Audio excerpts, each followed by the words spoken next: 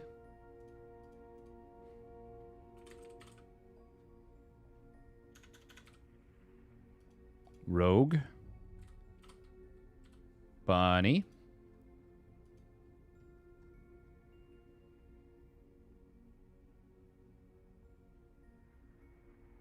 Okay. Rogue is 60-40. What's with the C3PD2 there? Did he steal... Oh, I like that. I like that. C3PD2. That's clever. Yes, I suppose he did. Flesh, give me flesh. I need skin.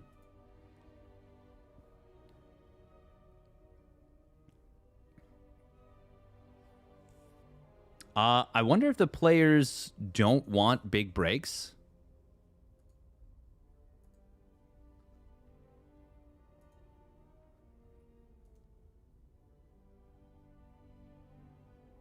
Game starts in 15 minutes, so 56. Okay. You promised me flash. That's such a good startling thing. All right, we're going to take a little break. It'll be like 10 minutes or so. And we'll be back with series number 2. Rogue versus Bunny. We're going to start the prediction first, though. We'll win this ZVT opening match. Rogue or Bunny. 20 minutes on the prediction tab. Oral knots. Yeah, they were really funny. They were really funny. All right, we'll be back in about 10 minutes.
All right, we're back. And we're going to try... I think we have the cameras set up. I think we got the cameras set up in a good way. I think we're good.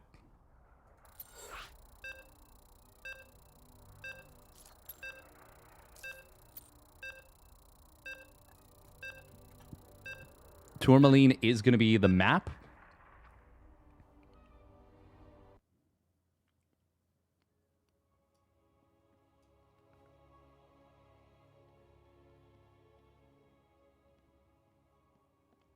We're going to do something very quickly.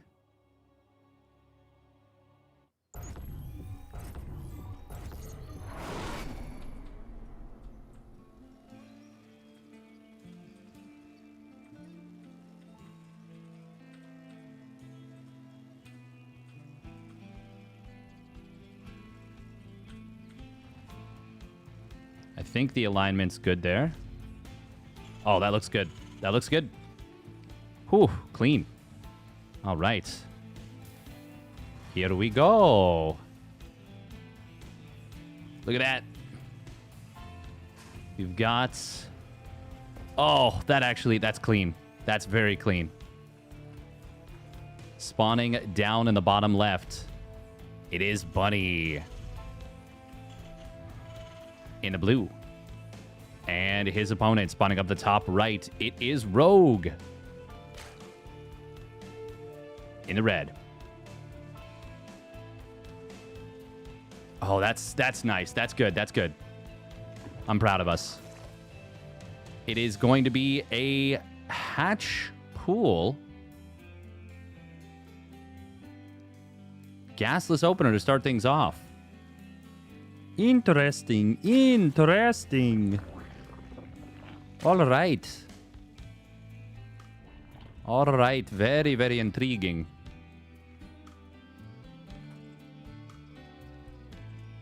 It's time to tell Rogue you can take him 1v1. Absolutely. Of course. Of course.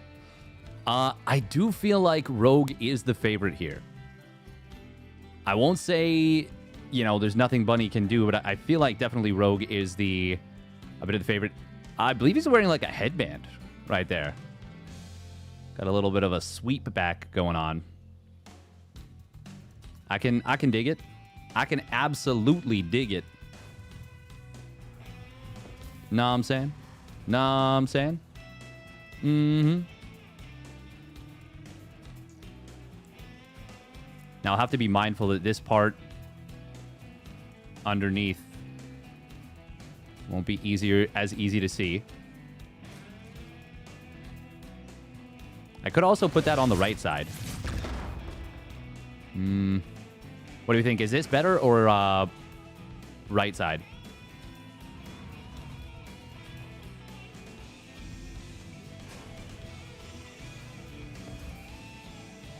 Third CC out of Bunny. He's always been a very crisp, timing-oriented player. Some of the best macro in the business. We do have Rogue with a built-in supply block at 36. That is by design with this setup. He did not screw up his build in the first, what would this have been? Less than 3 minutes. This was intentional.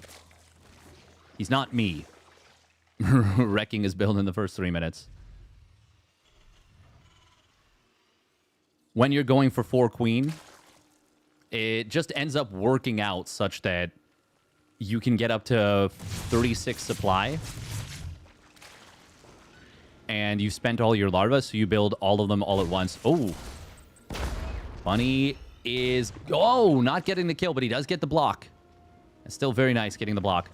3 more gases coming in. Rogue's been doing a lot of 2-base play in ZBT.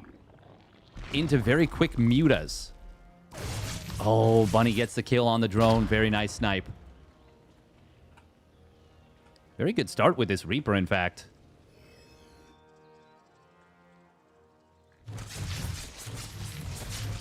Oh, Hellions at the natural. Uh-oh. They actually just run by right into the main, and he loses one of them. Reaper, though, in the main is now up to its 2nd kill. On drone's 3rd kill. Oh, he doesn't get that 4th one. Still, it's a total of 4 drones going down. They all ended up happening on the same thing. The Reaper got, I think, 3 of them. Which is quite funny. It is a Raven. Banshee into Raven, and it's a fake cloak. That is very nifty. Seeing the timing of this, you would expect that that would be real. It is going to be ByuN behind this. We don't see Interference Matrix being canceled, which is very strange. Like, surely he'll remember to cancel that. Okay, there we go. Oh. Rogue sees the Raven pop out. That's very good information. And he sees that it is ByuN. We've got Rogue. Feels like he is playing the Miko system. 2-base Roach. Rogue, maybe a big fan of a laser. Says, you know what? This there Miko character with his fast Overseer. Now, I was just going to say he usually gets Overlord speed, but there it is. The cool thing about this is that you can contaminate the first 2 medevacs sometimes if you are very, very fast. And Rogue will have the energy to do so. And with Overlord speed, I think he's going to be able to block those first 2 medevacs for an extra, 30 seconds. That is kind of sick. Overlord speed. And Roach speed. We've got a Dropper Lord coming in. Okay. Oh, he's going to... I think you do it on the factory instead. Yeah, that's going to block tank production. That's even better. There's only 1 tank on the field. It is going to be a big Roach Ravager push. Oh, boy. That contaminate on tanks is so much more valuable in this situation. Medevacs is great, but he wasn't even building them. Bunny trying to get away with some incredible greed. He's ahead by 5 workers, which means he is 50 army supply down. Rogue. Playing him like a damn fiddle. Second tank going to pop out in a moment. Corrosive Biles not able to all connect. He missed some of the Biles. They were out of range. And the Mass Repair keeps the tank alive. Now there's a second tank out. Is that going to be enough to hold? I don't think so, but so far the tank shots are very good. They kill a lot of the Ravagers. He does get that second tank, but that first one is still here. It is still live. Oh, no. He loses the Banshee to the Biles. There were Queens here, but that's still not supposed to happen.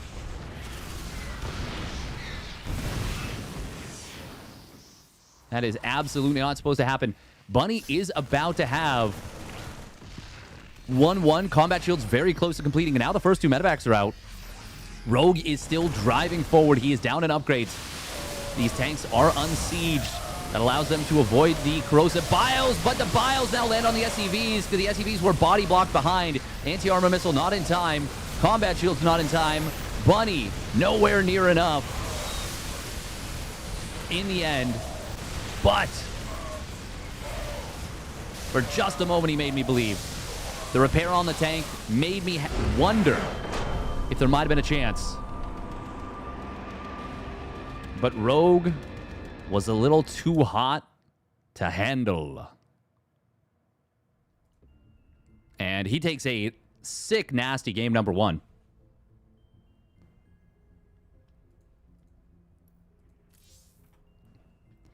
Yeah, that's really unfortunate that he missed the Biles on the tank, but ultimately it did not lose him the game.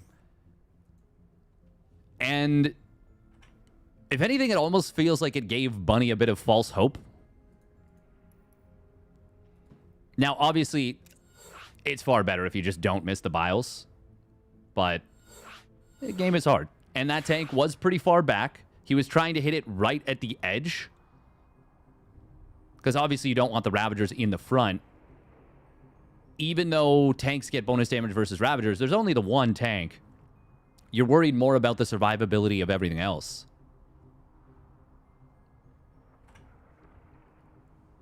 Nothing to see here. Clean game from Rogue. I mean, everything else was A++. It's just that that end condition. That set of Biles on the tank. That's really the only blemish on his play. Think about it this way. He denied basically an entire tank from being out on the field in terms of production time by hitting the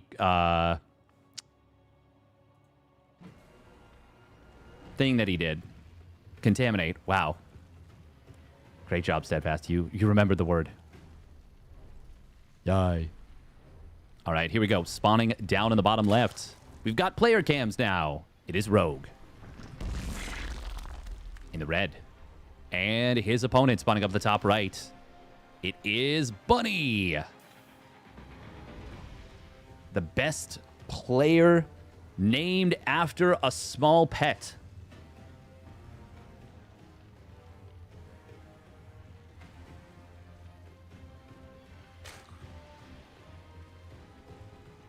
Are bunnies technically rodents? Oh, pool first out of Rogue. Okay. Okay. Tell me what you got. Show me what you got. I want to see.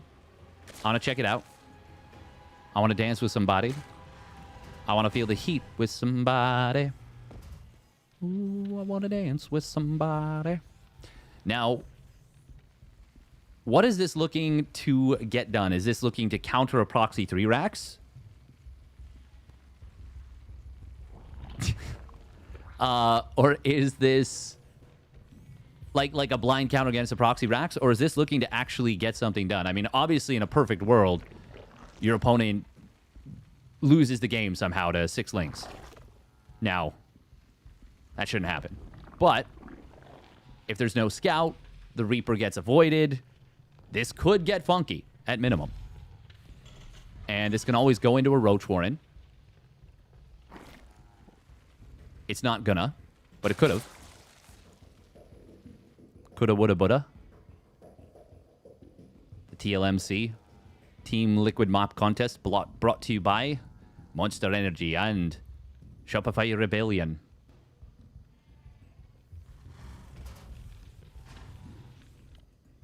It is no SCV scout, so these lings will get across the map, and they will cause a kerfuffle. Bunny, is he going to go straight reactor? Yes, he is. That's not ideal. Does he cancel it? Nope. He's going to send the Reaper back home, though. Oh, SCVs are going to have to pull. All 6 lings get into the main. Now, this is the minigame of how many lings can we kill, or how many SCVs can we kill. Command center is delayed significantly. At least 1 SCV going down immediately. Marine is exposed. The SCV is pulled back in here and will get the save. Honestly, I feel like Rogue could have done more here. It's still good. Honestly, I would say it's even still very good. He delayed the natural command center by a long time. Delayed the factory and therefore reacted Hellions by a little bit of time. I still really like this for Rogue, but I feel like if he were paying attention just a little bit more, maybe gets 2 or 3 SCVs instead of just the 1. But easier said than done. It is a very quick layer behind this. This feels like it's going to go into 2-base Muta out of Rogue. But if it is going to be a 3CC 2-on-1 out of Bunny. Roach Warren coming in.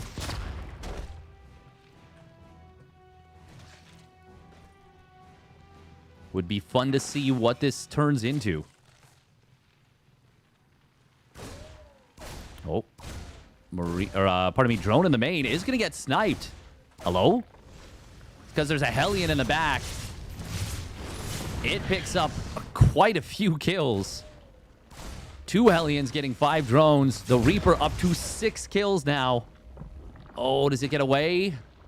Yes, it does. Wowie zowie. 4 gas once again. Roach speed once more. Bunny. Kind of getting away with murder there. A little bit. Little bit. Now, it was just the 2 Hellions. Overseer not going to be able to get Contaminate Energy in time to prevent the first 2 medevacs. No chance, no shot. I mean, they're going to be in production, yeah, right now. Will be Carapace starting up for Rogu. He is going to be droning up pretty solidly. God, this Murder Reaper with 6 kills. Can it get another drone? It will. Oh my God, he gets a 7th kill. And at least his 2nd drone, maybe 3rd.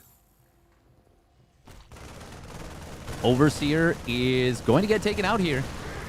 Good job from Bunny. Oh, he even snipes the Changeling pretty quickly, but here come the first 2 medevacs.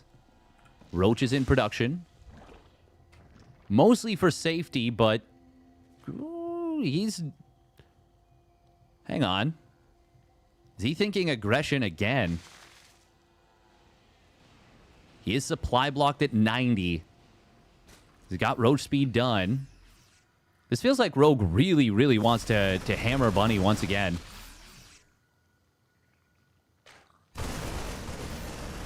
Oh. Trying to target down the rock tower. I can't even remember which direction the rocks fall. Because there's like 6 rock towers on this map. Oh, it's across the middle here. Okay. Yeah. Yeah, these are linked rocks. Rock towers. So yeah, it would drop across here. This one drops across here, maybe? Or is it here? Does it... I can't even remember. There's so many weird ones. I know this one drops onto here and kills any units on the high ground. Hold that thought, though, because the most important thing that's happening is that Rogue is going for another massive attack here with Roach Ravager. Corrosive Bile is going to be able to kill these depots. We got drones coming in behind this. It's going to be a macro play. Just going to be a pressure. I like the mix-up from game 1 to game 2. God, these depots. He's going to kill them all if he wants. If he wants. Oh, but he wants to funnel the Marines, it seems. He is going to go in for the attack. Corrosive Biles this time will take down a tank. They get at least 1 medevac. He might have gotten 2. He's using the wall against Bunny. That was actually very cute. +1 missile as well as the +2 Carapace. Yeah, he did get 2 medevacs. Oh, that's big. Overseer went down. That means no vision for this high ground tank. With an Overseer here, there's way too many Marines to actually kill Bunny. But finding more tanks really keeps Bunny on the back foot. Bunny did not feel like he could afford his armory for a lot of that. And obviously the supply blocks that came down as a result were a big problem.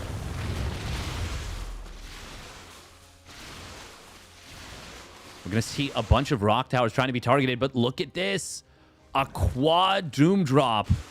Bunny going YOLO. The Energizer Bun. Rogue is going to have a difficult time dealing with this. He's got a Spore in position. Unfortunately, will not even kill a single medevac.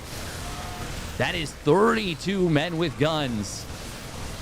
Oh, they're trying to get to the ramp to camp it, but they won't get there in time. They will trade very well. Bunny, unfortunately, not loading up everything perfectly there. Somehow this Marine is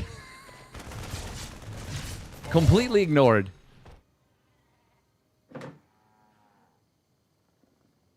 I just got confused. I heard like a jingling. It's Mia getting her lunch. I still think I like this for Rogue, even with that very nice drop. Corrosive Biles on the main army. Oh, just barely avoided them. Yeah, better upgrades for Rogue. He's finished up link speed. No infestation pit. No heading towards Hive.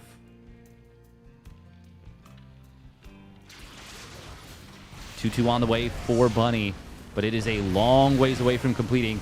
Overseer a little bit late to the party, but there are the Biles on the high ground. He doesn't have enough hitting that right side tank, but eventually it does go down. There's 3 more tanks behind this in the back. They are going to work on Rogue's army. 2 of them clumped up. 1 of them does go down. The other one finally falls. The one in the very far back will survive for the moment. 21 SCVs going down during all this. Meanwhile, on the other side, that quad medevac drop from earlier coming back in here, but Rogue is going to be able to deal with it. Looks like it got like a queen and 3 queens, actually. Problem is, Rogue is keeping Bunny on 2 bases. Bunny cannot mine a 3rd just yet.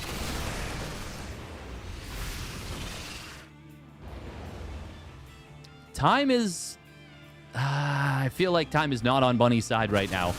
Corrosive Bile is going to put a lot of damage in on this CC. One more set of Biles and it dies. There are 10 or 11 Ravagers. 11 Ravagers. It is on 540 HP. That is 9 Biles to kill it. If Rogue slips over to the left side and Biles it one more time, that is a dead base. And I think that's a dead Bunny. Corrosive Biles find another high ground tank. Oh, Corrosive Biles do hit the medevac and a couple of bio units as well. Rogue landing some big-time Biles. Big-time Biles. Meanwhile, this drop from earlier will get cleaned up fully. Oh, he just needs to bile it. It's dead. It will go down. Boom. And with that, Bunny, even as he completes his +2 weapons, is 6 arrows behind in income. He will be able to just barely clean up the Roach Ravager on the other side of the map, but Rogue has so much more where that came from. GG is called, and Rogue takes the 2-0. Moves on to the winners match, where he will be waiting on... No, what am I saying? He'll be going up against herO.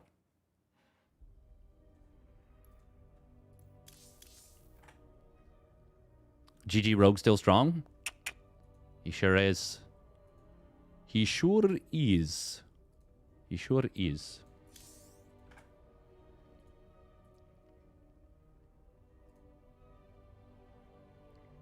Bum bum bum ba-dum bum ba-dum bum bum bum bum ba-dum bum ba-dum bum. He'd still lose to Dave in an arm wrestle though. Heh. How you doing, Mac and Tack? Welcome back, my man. Good to see you. Hope you're doing well.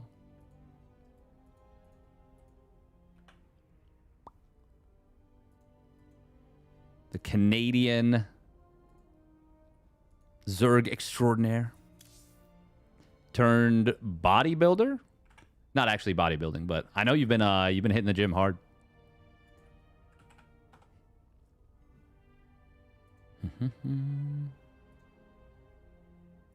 Bum bum bum bum bum bum. Do do do do. Oh. Okay, we're good. Fake spam job post, so I need to watch some Zerg wins to relax. Oh, hell yeah. Well, Rogue's a good choice. I will say the next match might be a little bit of a different story. herO right now is a really tough opponent for Rogue, but Rogue's pretty good at the prep, so we'll see. I'm going to put some time on the prediction. It's going to be, yeah, like 10 minutes once again.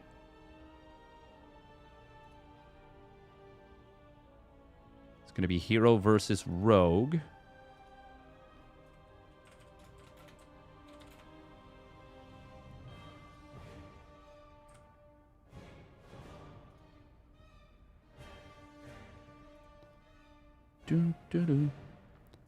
Fake spam job post. Yeah, that sounds very unpleasant. Hey, welcome Fractal with the 3 streams treat. Nice, nice.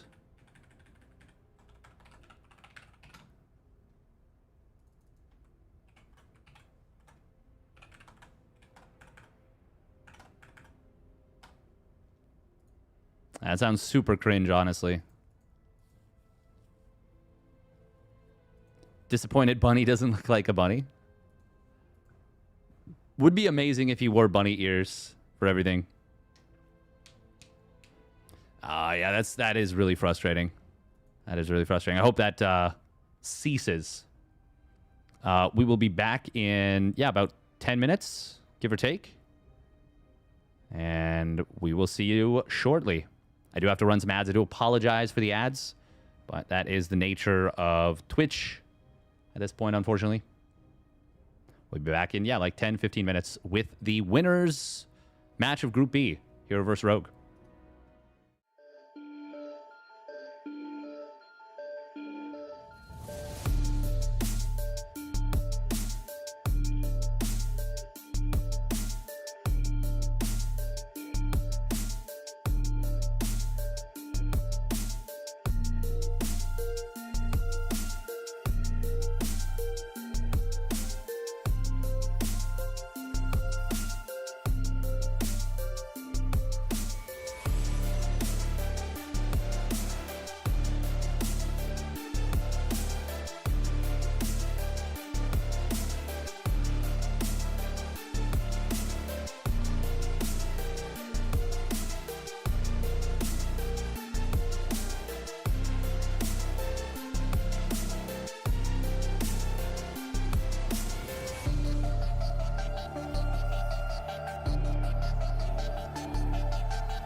All right, we're back.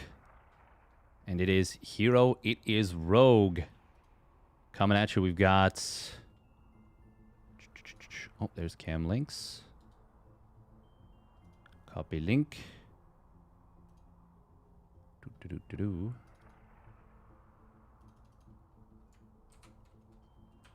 Just one moment, folks.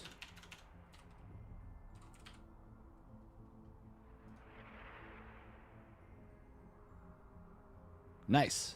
There we go. Hell yeah. Cool, cool, cool. Welcome back, welcome back. Thank you, thank you. Thank you, ENM7 for the tier 1 resub at 55 months and Aki the Pope for the raid. Hope you had a great stream. And we've got cam links. They're all set up. And we are getting into it here. As you can see, it's been herO for a lot of this. But one of the biggest events that they've played in the last little bit. These are qualifier. This is a qualifier. These are weeklies. Prep event. Rogue 3-0'd him. That's a big one. And that is the last time he's beaten herO. Same thing. GSL Season 2 Codas Playoffs Round of 4. So when it's big matches, it has been Rogue getting it done. Can he continue with that? Lost 100 MMR again? Sorry to hear that, my guy. That is a tale as old as time for me. I will need to figure out a better way to swap my keyboards from front to back. But let's get into the game here. Into the game. Game number 1 going to be taking place on 10,000 feet. When Rogue decides to try? When he goes for the big old prep time. The prep time buff, the Batman buff. Spawning up at the top left, it is T1's herO. In the blue. And his opponent spawning down in the bottom right. It is Rogue. In the red. There are few who do it better than Rogue when given prep time. Truly the Batman of us. Is there a single better prep player than Rogue? I really don't think so. I really do not think so. When it is the most important matches, when the rubber meets the road, so to speak, Rogue looks like a champion. We got herO. Apparently, his monitor has been replaced with the inside of the sun. You can see it's pretty bright right there. Otherwise, in a pretty dark room, but absolutely just so bright on his face there. That is kind of funny to see. So far, nothing crazy happening in this early game. No gas first out of herO. He didn't do a janky wall. I'm pretty sure that is a tight wall against the top. I think so.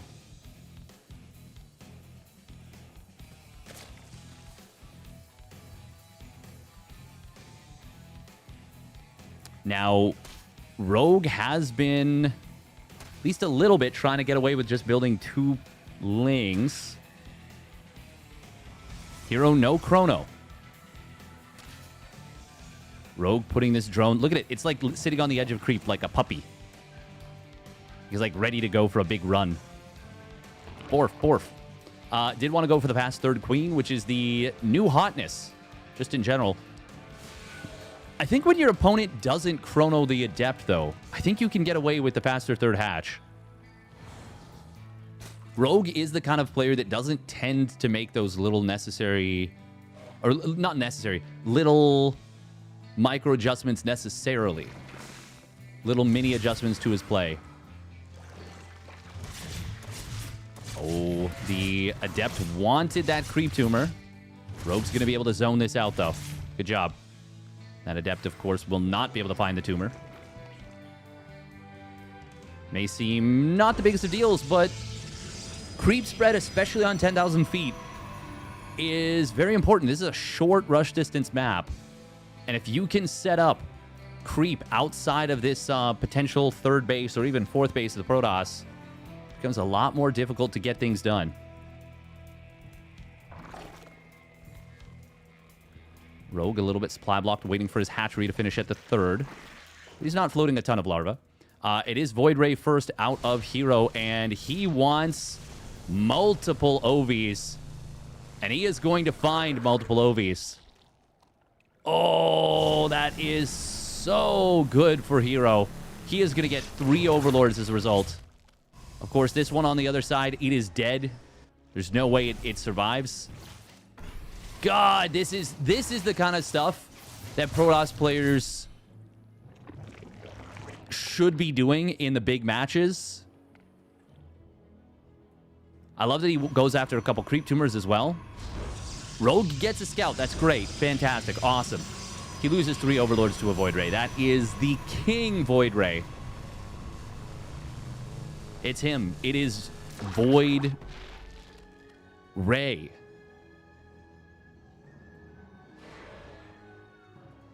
Hi, my name's Raymond Void. What? Huh? I think we saw an energy recharge on one of these oracles. It's got a little bit too much energy. Yeah, one of them just popped out. The other one was recharged, I'm pretty sure. Look at the creep spread. It is being heavily impacted. Ooh, but on the other side of the map, well, one thing Void Rays don't do is kill Lings particularly fast. And, yeah, 4 Lings, 4-2 probes. That's a nice little win for Rogue. Rogue needs something to kind of slow herO down. Oh, Double Adept actually shading into the third. More drones starting to fall as we've got Double Adept into the third, Double Adept into the natural, or Triple Adept into the natural, and the Double Oracle.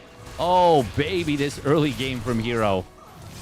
This early game from herO is going crazy already. 12 drones right there.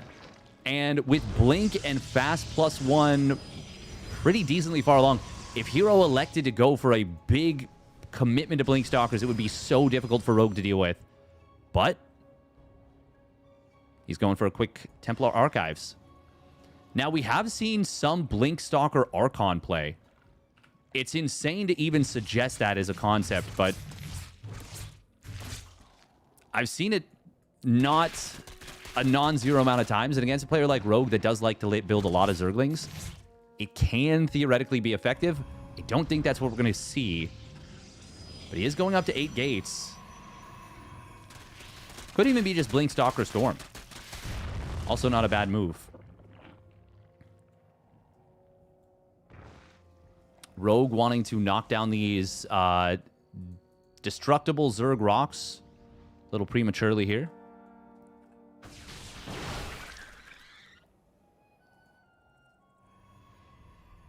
Gonna try and keep an eye on the player cams, see how they're reacting during some of these bigger moments. herO even getting a 9th gate now. Rogue continuing to build drones. He sees the Templar Archives spinning away, or kind of glowing, I guess. Finally, a 4th Nexus coming in. Rogue is well on the way towards Hive. By well on the way, I mean he started it like 15 seconds ago, but that's decently far along. He's got the Lurker Den nearly done. And herO, for his part, 2nd Stargate in the Fleet Beacon. Research complete.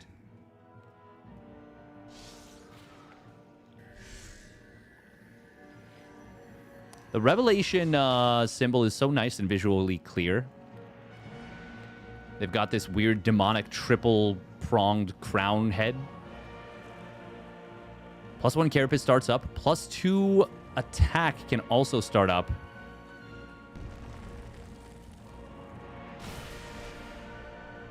No charge done yet.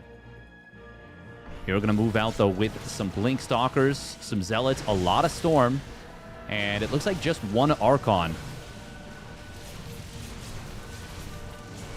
Storm is very difficult to pounce on. You can see right there that little Storm. It's a couple of kills. Creep, funnily enough, keeping this debris alive. Oh, Stasis Trap on the other side. Catches a couple Lings. Not a big deal. Rogue, this feels tough. He needs to find something. He doesn't have Hydra speed. It just started. Oi, oi, oi.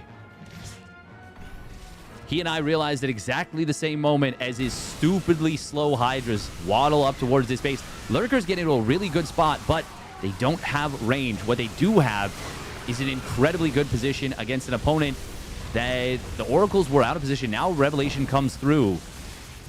Oh, this actually feels really good for Rogue right here. He is getting a lot of damage to this Nexus. Storms being cast, but they're mostly being evaded by the Lings. Good job. Rogue's going to kill this base. Oh, now Ling's getting into the natural. How many probes does he get? It's going to be at least a couple. One Tempest barely falling there to the Hydras, but as the Hydras go down, there's nothing to cover the Lurkers, and they actually get cleaned up very quickly. herO loses a lot of economy, but I still think his position is just fine. Now, the main problem is that he lost his 4th. But Rogue might have a very difficult time dealing with a counterattack. 3 Lurkers just popped out. Range is done. No adaptive talons, though. And Lings are honestly not going to be amazing here. Oh, that is a lot of Adrenal Glands. Lings now getting into the natural. They have +1 Carapace. That's it. But they will also really hit this probe line hard. herO is focusing everything on the aggression. Lurkers are getting jumped. We do see the Oracles go down. Is there any other detection? Apparently, yes, somewhere. I don't know if he revelated or what it was. But now as Spores show up, there's certainly no more detection once that revelation expires. Probes on the other side of the map are going to get, well, mostly saved from this point on. Oh, wow, that is a big save on the pylon. 2 HP. It was actually just about to finish +1 air, and it does complete. If you could have denied that, that would have been really nice. Double Oracle in production. We've got Corruptors being added in. Rogue does have a good number of 2-1 Hydras. They're better upgraded than the Protoss army. Oh, no micro on that one Tempest. He will lose it. Second one taking a lot of damage. It is very close to going down. There's no Hydra lunge, though. Big double storm. Gonna push this army back. Rogue still outmining herO by a significant margin, despite the fact that he's not able to mine from this center base. He's still on 4 bases of effective mining. We do see an aggressive blink forward. Hydra's trying to morph into Lurkers, not able to complete. They are forced to cancel. Corruptors have killed the Tempest, but it is a complete switch to ground, and Rogue doesn't have enough to stop it. Oh, Mio Micah. herO is now amidst all of the production of the Zerg, on top of the 5th base, between the main and natural and the 3rd and the 4th.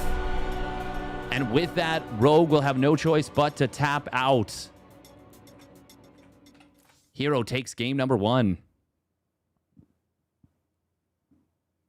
Clearly the Void Ray is being powered by herO's eyes. John Laser Void Ray. The flashing glasses are hilarious. Yeah, it's something else, isn't it?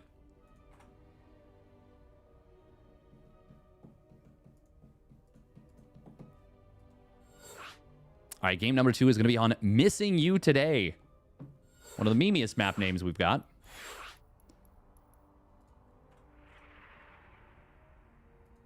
herO looking very strong in game number 1. Not a huge surprise, but still an impressive showing.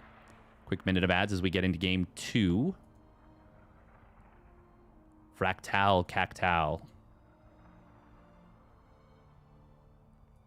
For Actal. Actal. Ooh, Thermi and Gobbo beat Lambo Necract and the Laser Percival in the 2v2 Cup. They're playing Spirit Showtime in the finals. This is on the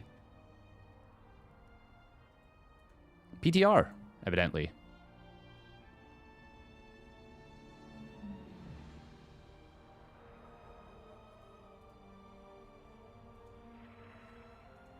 Heartbreaking. The worst person you know just made a good point. That one always makes me laugh.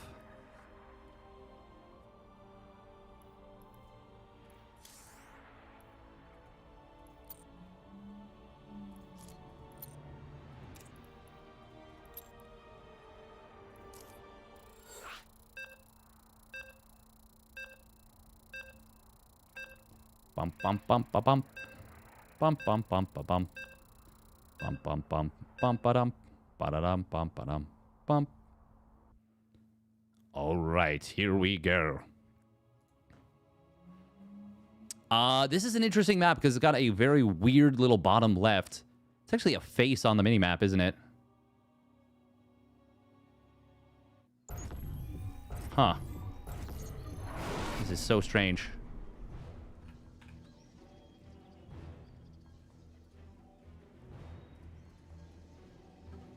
All right, here we go. Spawning down on the bottom right for T1, it is herO. In the blue. And his opponent spawning up at the top left, it is Rogue. In the red. And he had his moments. Can't believe Rogue didn't win that. In what way? That's the most normal PvZ, I feel like, right now. Morph the lurkers too far up, I guess. Like aggressively, or when he was trying to defend at the end?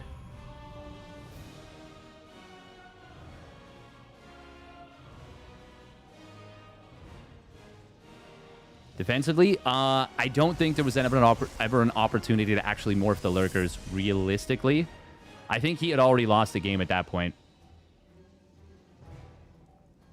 If he... I think he needed to get out of there after killing the fourth. I think losing those lurkers was too much. Didn't need the fifth, I don't think. It's the position. If herO takes the position between the two bases, Rogue is probably dead. He needs to hold the high ground. He needs to hold on to that spot. But not easy to do.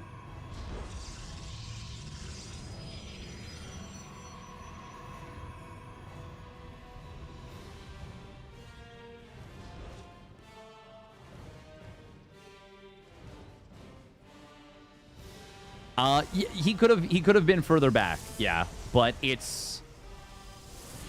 I think it's just really tough to read the situation correctly and always have the right number of lurkers defensively.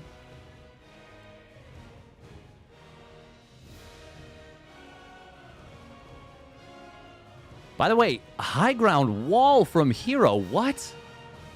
What? That is wild. That is wild. Very bizarre right here.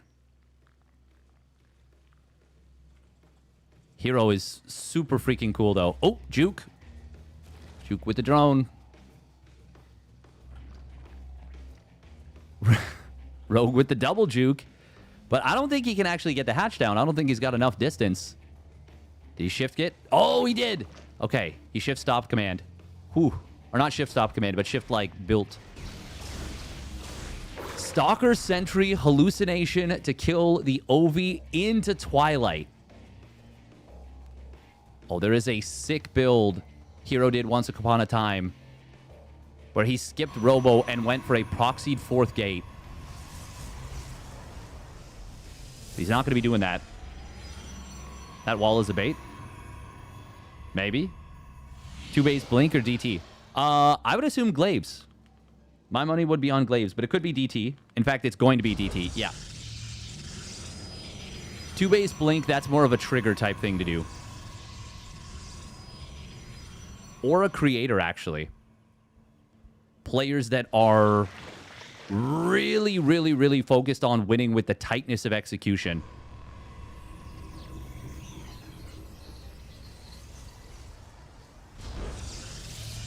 Now, the funny thing about this is that you force spores by virtue of Stargate.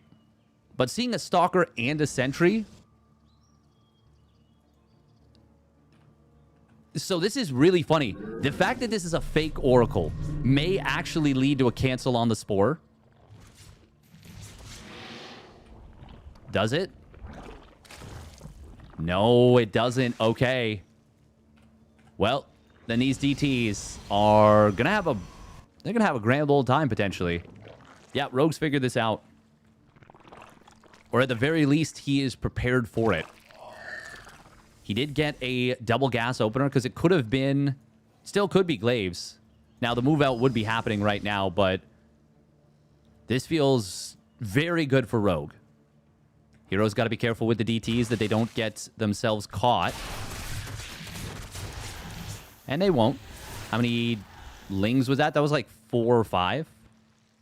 Yeah, there's 4 total. That's totally fine. Rogue gonna try and slow down the third Nexus behind all this. Now, we should see an Archon morph in a moment. Oh, he's actually morphed 2 additional DTs. What the hell? Oh my god, he's going crazy with the DT and Zealot morphs. He made 3 Archons aggressively. Oh, look at this one getting pushed forward. It did take a lot of damage on the hull. He might be thinking that there's no roaches made. And in that sense, Rogue has hidden the roaches very nicely. But will the bait work? I mean, you have to survive in order for it to work. Good transfuse is keeping the Queens topped up, but the Archons are all shields. And so far, this is kind of fine for herO. Just going to walk this one Archon home. That's very funny to see.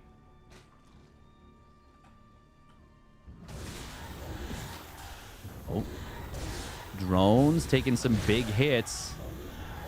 There's only 2 drones going down. Oh, so far. Rogue is going to have a big potential counterattack with Roach speed if he wants to go for it. Oh, he denied. Wait a minute. Okay, never mind. herO's not rebuilt the third. herO's just all inning. And... Well... Is there even a chance that this works? It feels like the answer should be a resounding no. Look at that, he forces cancel on the Ravager somehow. Impressive. Charge +1. How many Immortals? 2 Immortals. Oh no! Oh my god, he lost the 2 Archons. Oh, well, that's... Why is Rogue building a Spire? Well, because apparently herO is taking a 3rd Nexus now. I don't think we can macro out of this as the Protoss. What we can do is use that as bait. Oh my god. Oh my god, herO. Well, fortunately, Prism is there to fix that mistake.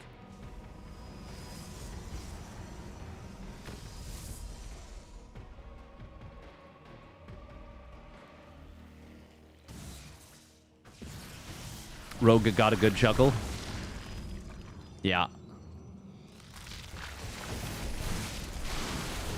We are going to be seeing a big attack coming in. This is an all-in. It was a fake 3rd. Force fields are decent on the left side, but there's so much Roach Ravager. The Archons and Immortals are doing pretty well. +1 weapons is scary. There's no Corrosive Vials available to go after this Prism. He tries now. Only hits one of them. Only one of them actually went off, but good splitties, good concave from Rogue. And this is going to be enough to drive this back and certainly keep a warp in from coming through. And will that lead to the death of any units? herO's going to need to Prism juggle very impressively to have any hope here, but nah, this is doomed actually for herO, I think. What are you realistically going to do from this position? Oh, he snipes the Ravager. That's kind of sick. Good target fire there. Unfortunately, there's about to be 6 Mutas on the field. And if you try and recall and there are Corrosive Vials available, you are going to lose all of this. Rogue just needs to stay on top of this. Just stay on top of it. Oh, he should have used the... I mean, they were spotted.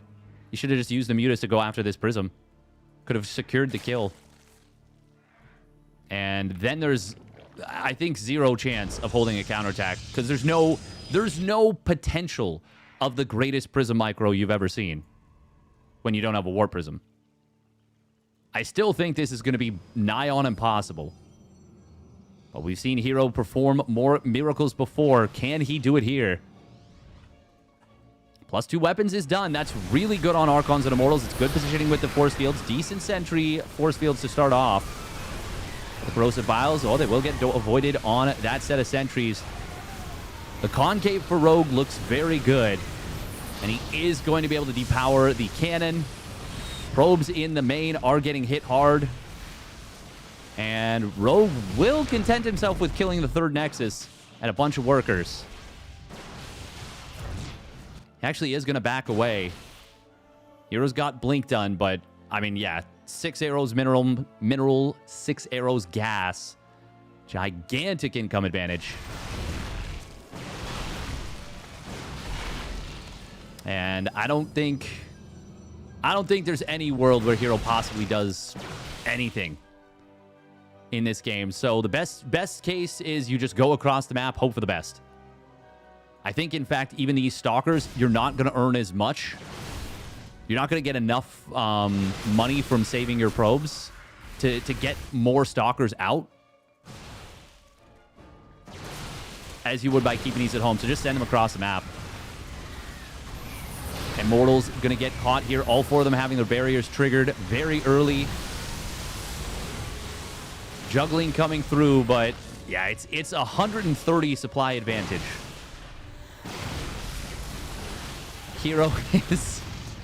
He's got that warrior spirit, but it is not going to be enough.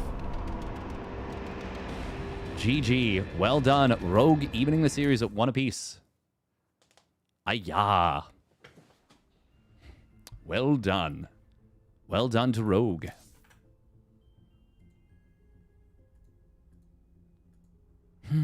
Ha ha ha ha. He he he he.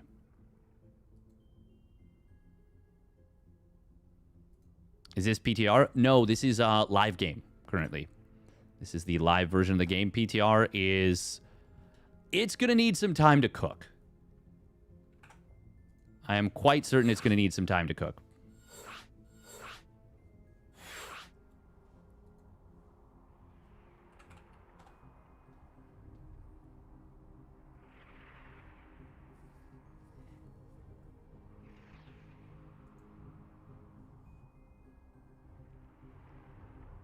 Bum, bum, bum, bum.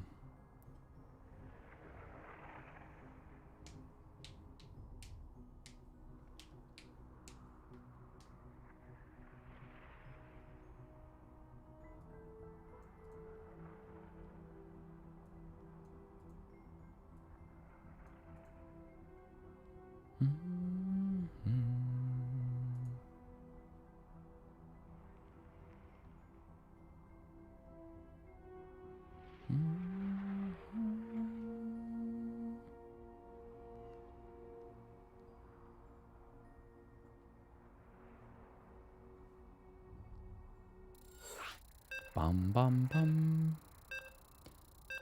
Hey, thank you very much, Daily Herbivore, for the dono. Very much appreciated. We'll see in a moment.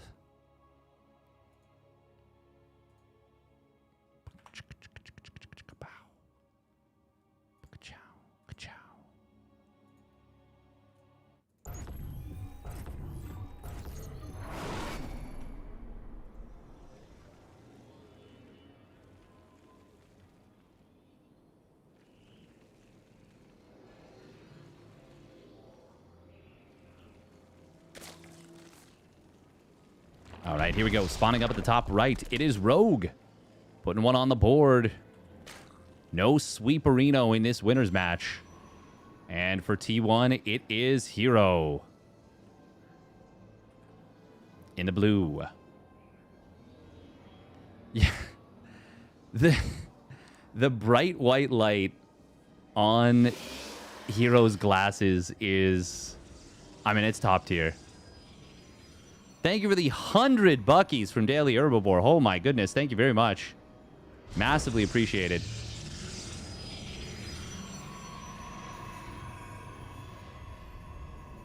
How is the video quality looking? Is it a little stuttery or is it okay? For like when I move around, does it feel a little janky or is it okay?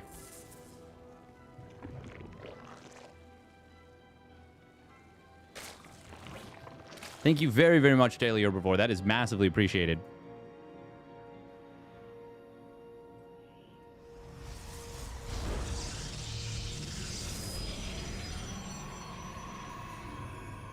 On YouTube, it's lower quality? Really? It shouldn't be. It should be still pretty good. Did you increase to 1080 60?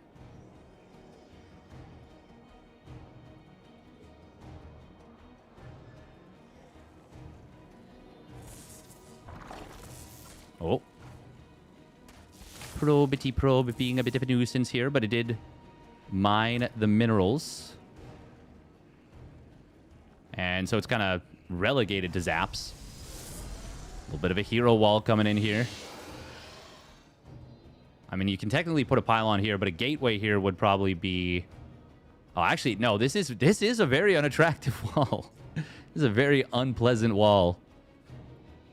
God, why does he always do this? Heroes' walls are just the worst.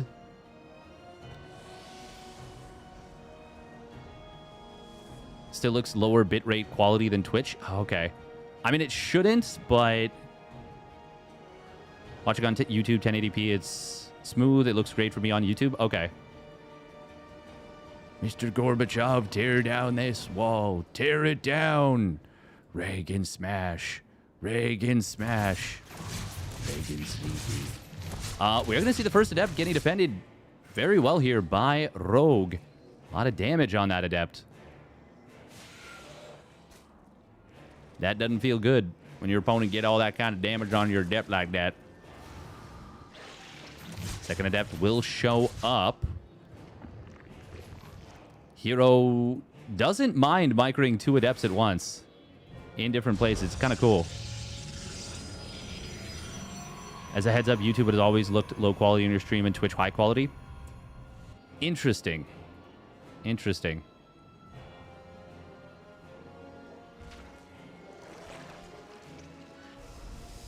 Can somebody else confirm that?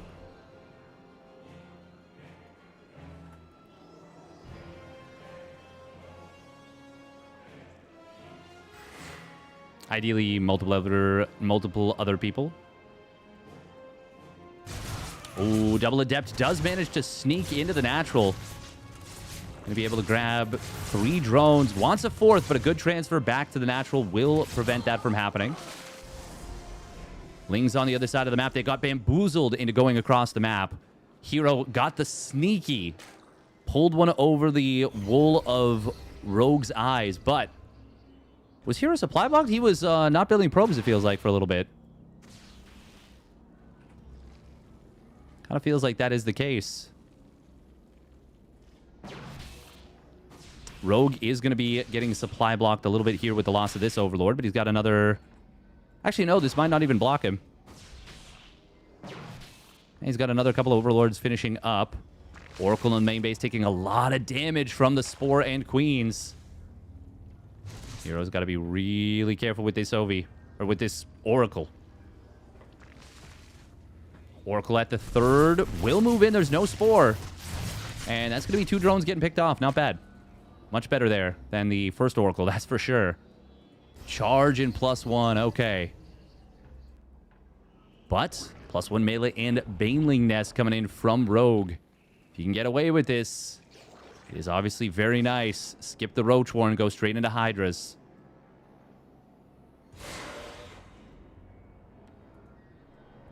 herO is going crazy with the Oracles here. He's gone Foracle. And he's going up to the Pentacle. He's got the Foracle. You see it on the eyes.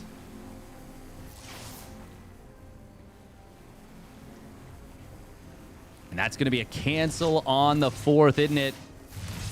God, that is really nice. No cancel. It's a kill. Rogue's got to be feeling not too happy about that. God, this pylon wall. Now, no +1 melee yet, but look at this. It's a rewall behind this. Stalker not even going to get killed. It was one hit away from death. It does get saved. Good job from herO.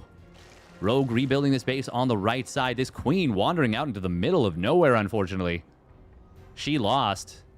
It's now Pentacle. The Fivicle. The Pentacle. God, this is such a sick usage of these oracles. He's going to deny this base again. Oh, Zealots warping in. Charge is done, as well as +1 weapons. Charge not so important since the Lings are right on top of these units. But the +1 is very important. +1 melee for Rogue. Obviously very good. But the +1 weapons for the Zealots, even better. Oh, jumping on top of these High Templar would be really nice. He does force the Archon morph, but it's a good morph from herO. Drew a little bit of fire before he morphed that in. Feels like herO always gets these Archon morphs off. Uh-oh. Please not me.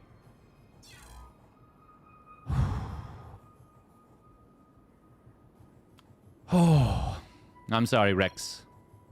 Hashtag not Pomi.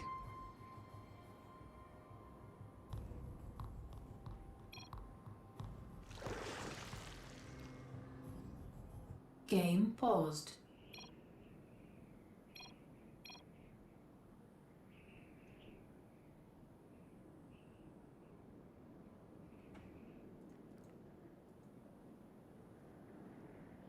herO with the Rex. 3-2. Oh. Game resumed. I like the idea of herO just kind of like freezing in space and time. 3-2. Ling's going to counterattack once again. We do have Hydras being produced. Oh, there's going to be a lot of drones getting found between these bases.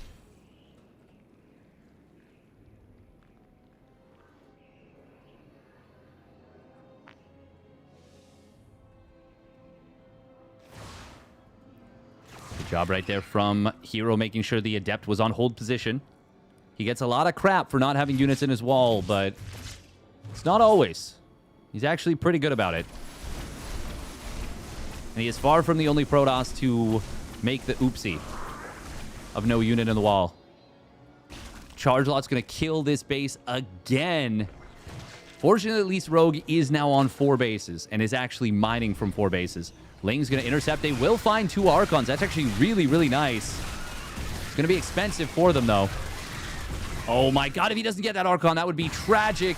Zealots trying to keep it alive, not able to do so. They do get a big tax on the Lings. 27 Lings, still worth it, I think, for killing those Archons. This is going to make the Banelings that much more difficult to deal with. Oh, first set of Banelings is big, but the rest of them have mostly gone down. Oracle's diving on top of the Hydras. We do see Archon being ferried into the fight. The kiting from Rogue is doing its darndest, but it is not enough. Zealots on top of everything. And it was a 3-base push off of this. herO hitting like a wrecking ball, and Rogue being like, bamboozled. Bamboozled. How could you do this to me? herO puts himself on advance point. Advance point? Advancement point? Yes.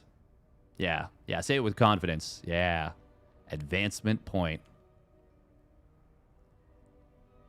Still think Rogue should be up 2-1? With not that big of a change, he could be.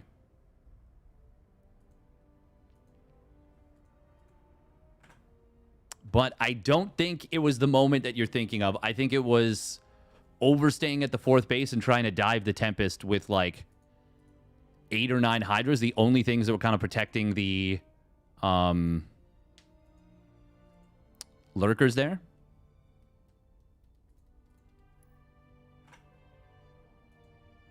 Even that pylon surviving game 1. Oh, on 2 HP. +1 weapons is nice, but it's not the biggest deal.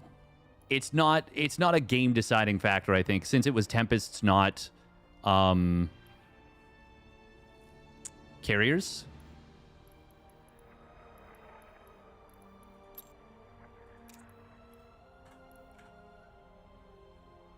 It was only powering 1 or 2 gates. There was another pylon powering the other 2. But, I mean, even 2 gates could have made a difference. Honestly, could have made a difference.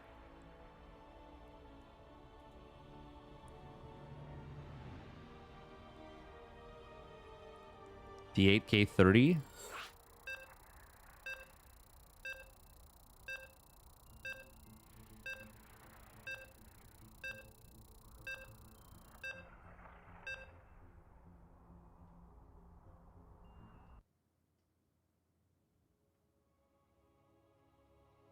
That YouTube puts a delay? Yeah, I appreciate it, RZX. Actually, I'll take the opportunity to say, if you are enjoying the stream, would very much appreciate a follow if you're watching on Twitch, a like on the video if you're watching on YouTube. All right, here we go. Game number 4. Spawning down in the bottom right and down in the series is Rogue. And his opponent spawning up at the top left, it is T1's herO. In the blue.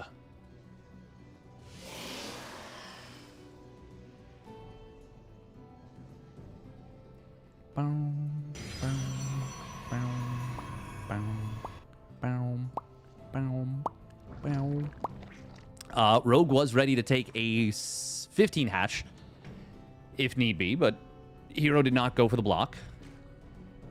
This is at Eternity's Edge.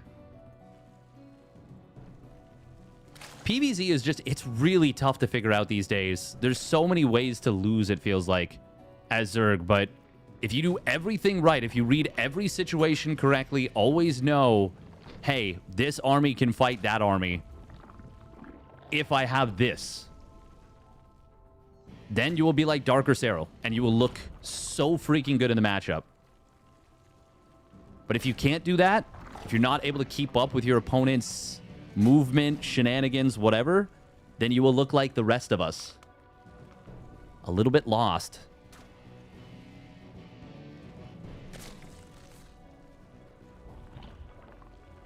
It's me. I'm the rest of us. I'm lost.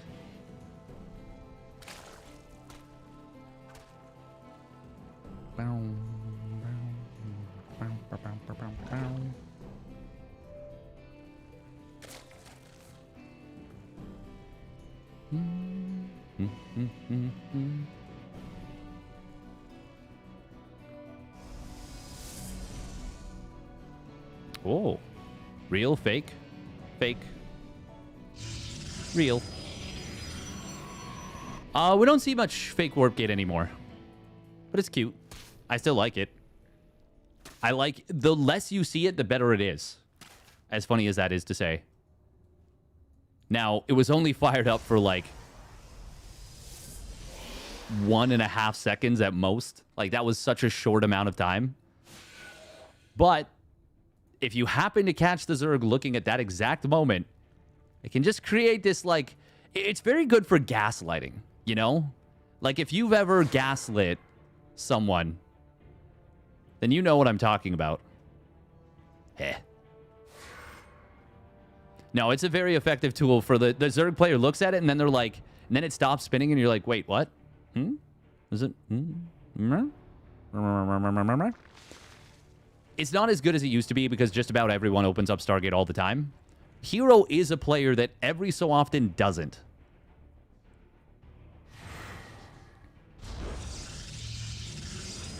I do love that herO mixes up whether he's going charge, whether he's going blink, goes for a huge Oracle play in that previous game, and then powers super hard on 3 bases, just this massive Charge Lot Archon push behind it. So strong. And I feel like that's the kind of thing that if you go roaches, it just won't work very well. But because he went Hydras, it is especially tough to hold. Even with Banes done, like... Now, granted, if he has, instead of the, like, 5 or 9 Banes or whatever he had, if he has, like, 30 Banes, and he's sending them in waves, or he has them just basically to make sure that the Zealots can't dive on top of him, it's going to be really difficult for herO to break through with that. herO is a little bit supply blocked here at 54. It wasn't the worst block of all time.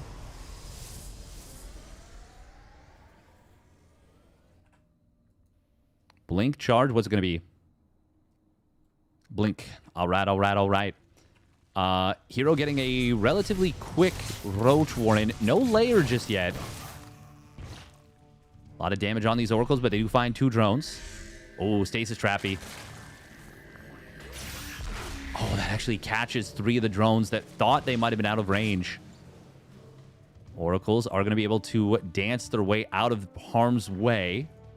herO deciding not to poke back in. He was 2 Spore shots away from that 1 Oracle dying, so I actually really like the choice.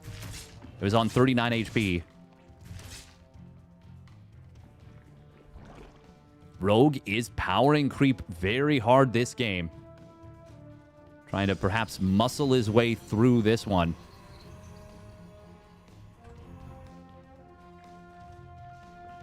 This is turn... Well, no. He could still make it through the loser's match.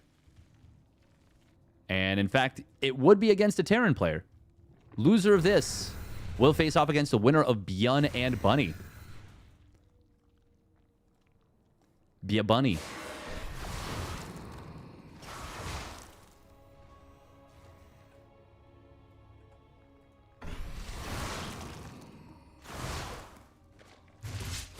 Now, I'm going to bet that the Terran players are probably cheering for Rogue here. But he is scary in a TVZ, so I don't know. It's not a comfy situation either way.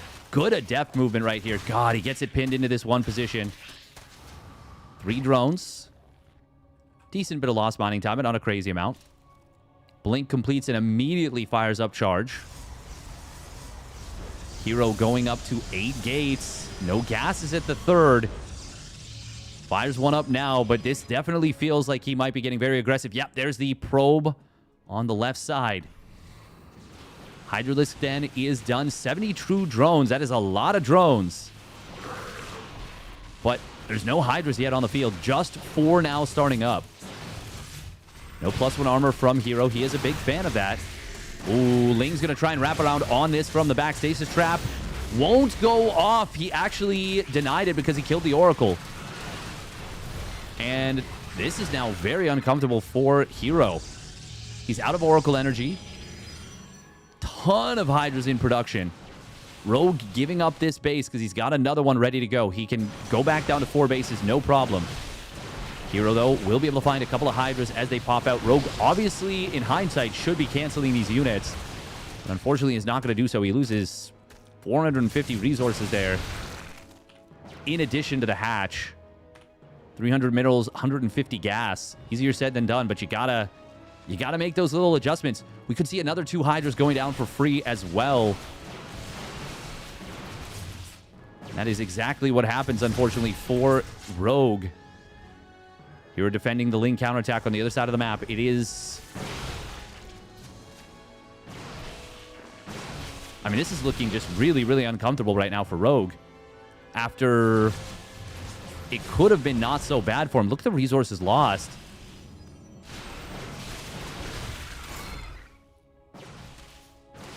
And now we've got Storm started up. +2 weapons is quite far along. Here getting some nice little trades with the usage of Blink. But he did go a little bit deep onto creep and blinked everything back as 1 instead of blinking partial units. Very weird blink to the right. I hate that blink, actually, from herO. And that will allow Rogue to get a very good fight here. Gonna kill the gateway. A pretty big misstep with the blink to the right side. Costs herO... I don't know exactly what the number of Stalkers it was that he lost as a result of it, but it was probably at least 5 or 6 of them. Stalker's super expensive. Storm is now done just about, though. And the continuation attack will be scary. There's no Lurker Den. Uh-oh. This doesn't feel super good for Rogue even now. There's a lot of Hydras. They've got a really good defensive concave. Zell's getting baited back into this. Storm's going to try and push the army back. herO is taking a 4th base during all this. Rogue did start up a Lurker Den shortly after he started up the Hive, so that's going to be good in terms of timing for getting the Lurker range. Oh, that's a very aggressive blink forward. Storm's going to try and cover this. Hydra's moving in on top of the army. Storms are going to be decent there, but this is still actually, I would say, that was a net win for Rogue for sure. 3 Hydras and 34 Lings for 7 Stalkers and a lot of Storms being used. There's only 1 Storm left in this army. Oh, the Templar that were trying to cross the map. Massive interception. Huge interception for Rogue, and now he's going to pincer this entire army. The recall's going to try and come through. He's going to lose so many Stalkers, and with that, Rogue should be able to just walk across the map. herO will have at least 1 Storm thanks to energy recharge. No, he does. It's even on cooldown. If Rogue goes right now, no hesitation, I do not see a world in which this base can be held. There are Storms behind this. Maybe. This does feel like a golden opportunity for Rogue, though. Now is the tricky part, though. Do you just go up into the Lurkers? Or do you try and end the game with Hydra Ling? He is going to go into those Lurkers. But in small numbers, I do like a little bit of multi-prong. Lurkers on the right side, they're going to be a big problem. They have set up here. Where is the detection? Is there any? There's 1 Oracle, and that's it. I do believe it revelated all the Lurkers on this right side, but range is about to complete. We've got Lings in the natural. They don't have any upgrades, but they still do pretty well there. Base will fall. herO is going to try and counterattack. He's got a lot of High Templar Storm, but I don't think it's going to be enough. I think Rogue has done it and will force a game number 5. Incredibly chaotic situation. Tempest is going to start up as well as a mothership. Rogue is not going to let his foot off the gas, nor should he. He doesn't have adaptive talons yet. That's a little bit awkward for repositioning these Lurkers. It's a super cheap upgrade. Fires it up now. 100 minerals, 100 gas. He is going to get the kill on this base. He's killed 37 probes. And now herO will full send across the map. Oh, but these High Templar are in so much trouble. Forcing out a couple of Storms. They do get most of the Zerg army hit on its way back. But this is still just fine for Rogue. It is this 1 army, and that is it. And this 1 army is not going to do the job. There are the Lings getting on top of the High Templar, forcing the Archons, murdering them thereafter. And Rogue will force game number 5. herO tapping out with a smile on his face. He's like, those High Templar in the middle of the map. Shouldn't have lost those.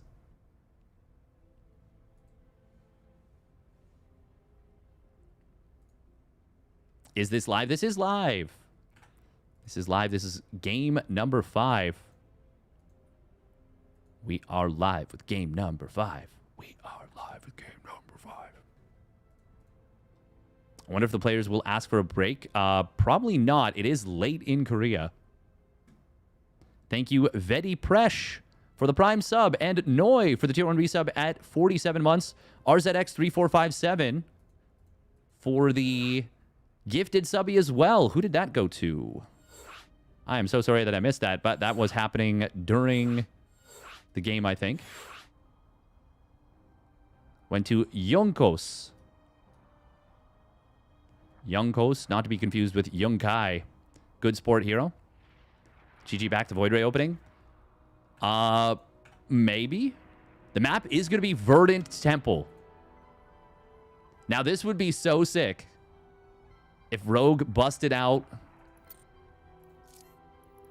the Strat, the Proxy Hatch, Proxy Hatch Spine. The Strat. Good sport hero. He's always had such a, like, jovial energy. It's nice. All right, minute of ads real quick. We'll get into game number 5. Winner advances on without having to battle the losers match. Battle in the losers match. We actually got more people watching on YouTube than Twitch at the moment. Just realized I was listening to the YouTube audio, but the Twitch video. Oh, that would explain why things are a little bit out of sorts. That would definitely explain things feeling a little bit funky. Verdant Temple. This is a very strange map. It is a very interesting map.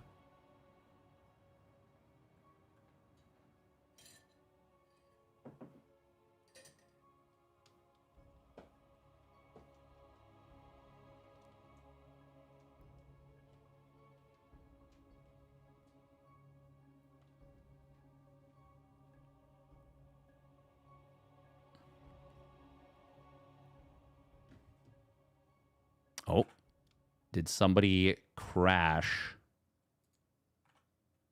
Perhaps. Wonderful remake game.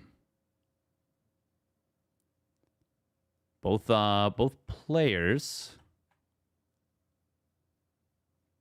It's the smallest 4-player map.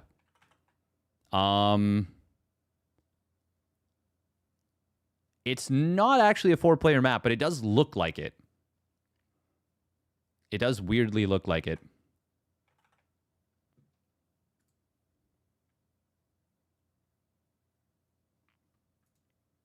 Bum bum bum bum bum bum bum bum bum bum bum bum bum dun dun dun dun dun. Wonder whose game crashed.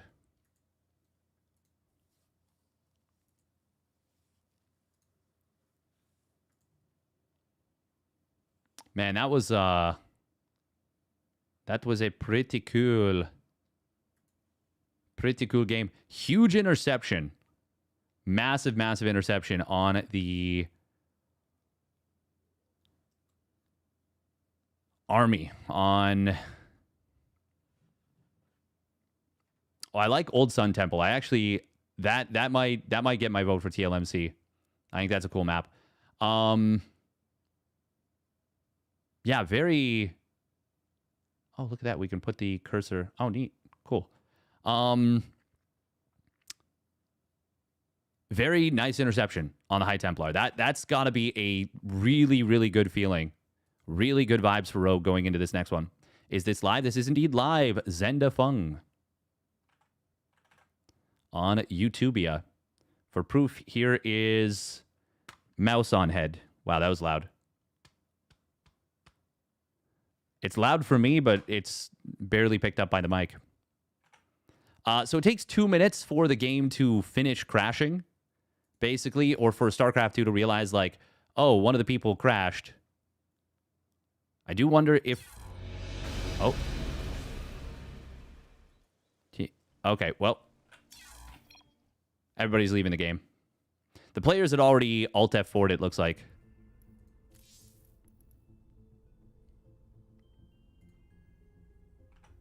Bum, bum, bum, bum. If everyone Alt F4s, you can get into a game right away again. But no one... What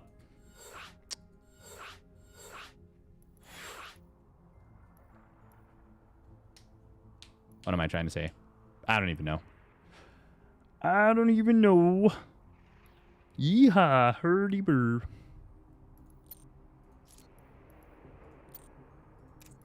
I wouldn't want to risk it, personally. And I can't imagine everyone even knows that. But that's how it works.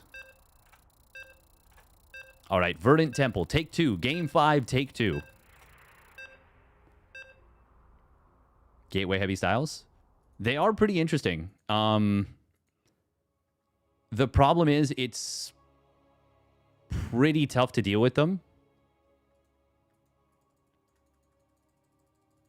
Mostly because, well, okay. It's not that they're that oppressive. It's that transitioning straight into Tempest is very scary.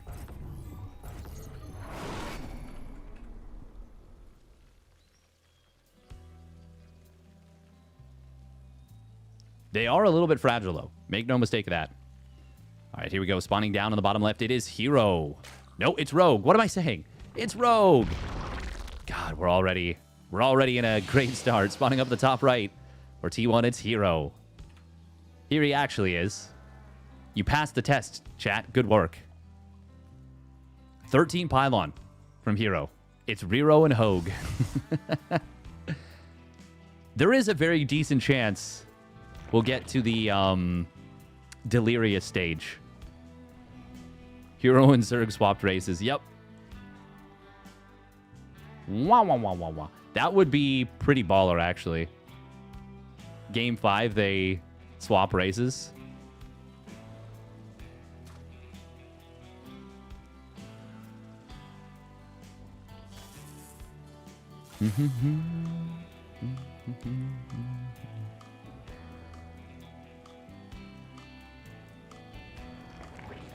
It was an extractor trick hatch first, which means that Rogue does not get his hatch blocked, despite an incredibly large commitment from herO.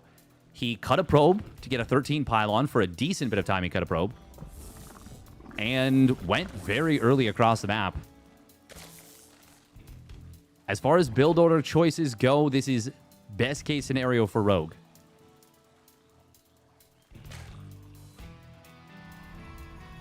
I wonder if he canceled the Overlord. I'd have to go back and double check, and I think he probably did. That is something that Rogue has been doing recently. Oh, look at this. He tucks this one drone in a safer pocket. Oh, the drone snipe. Not going to be enough. He could have potentially tried to zone this with the drone at the... like, just heading towards the natural. But he didn't go for it. No Chrono Boost on the first Adept.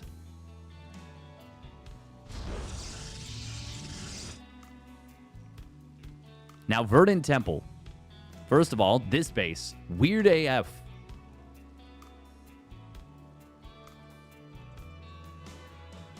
My tummy just made the most aggressive rumbly. This is almost always going to be your third. Unless you're crazy. And... I don't even know if herO's that crazy.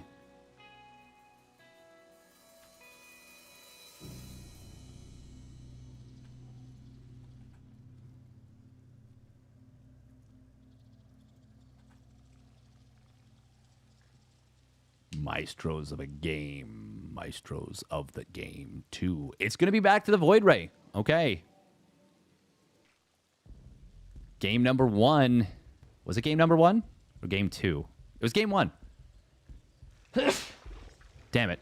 Massive sneeze. There was not a massive sneeze in game number 1, although I'm sure it happened somewhere in the world. Game 1, there was a Void Ray that killed 3 Overlords. Massive bless you. Now, Void Ray is going to... Nope, just going to go for the single sure kill.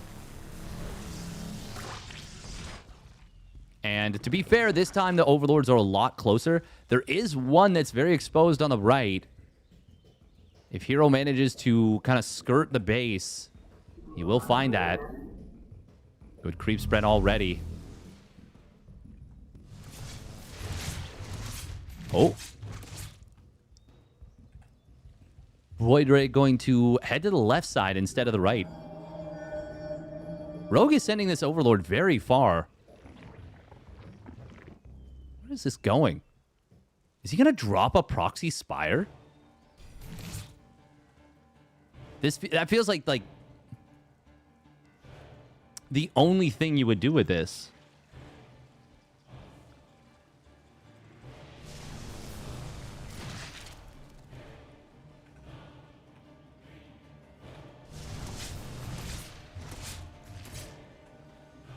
Drone will head up to take this 4th base on the left, but oh, Upon seeing the Void Ray kind of head that direction, he just backs away and is going to take potentially this as his fourth now. Now, the problem is there's a lot of chokes around it. It's very much expanding towards your opponent. Oh, did he pick off a drone? He might have. Sure did. Ling's on the other side of the map. There is a Robo. We have seen very light Robo play this series. Almost none? Almost none. Oracles do get a queen. Lot of damage on these Oracles. herO assuming that the queens would be in position at the third base to kind of block an exit. They weren't, but showing a lot of respect. It is going to be a Templar Archives behind this. We've got +1 melee and a Roach Warren. Oh, Prism. Okay. Interesting. Oracles don't have a crazy amount of energy. One of them has a decent bit, but this one does not. It would need to be energy recharged in order to be able to contribute in what looks like it is going to be a pretty decent-sized push. herO, is he just going for a massive Charge Lot Archon all in? He's going up to 10 gates.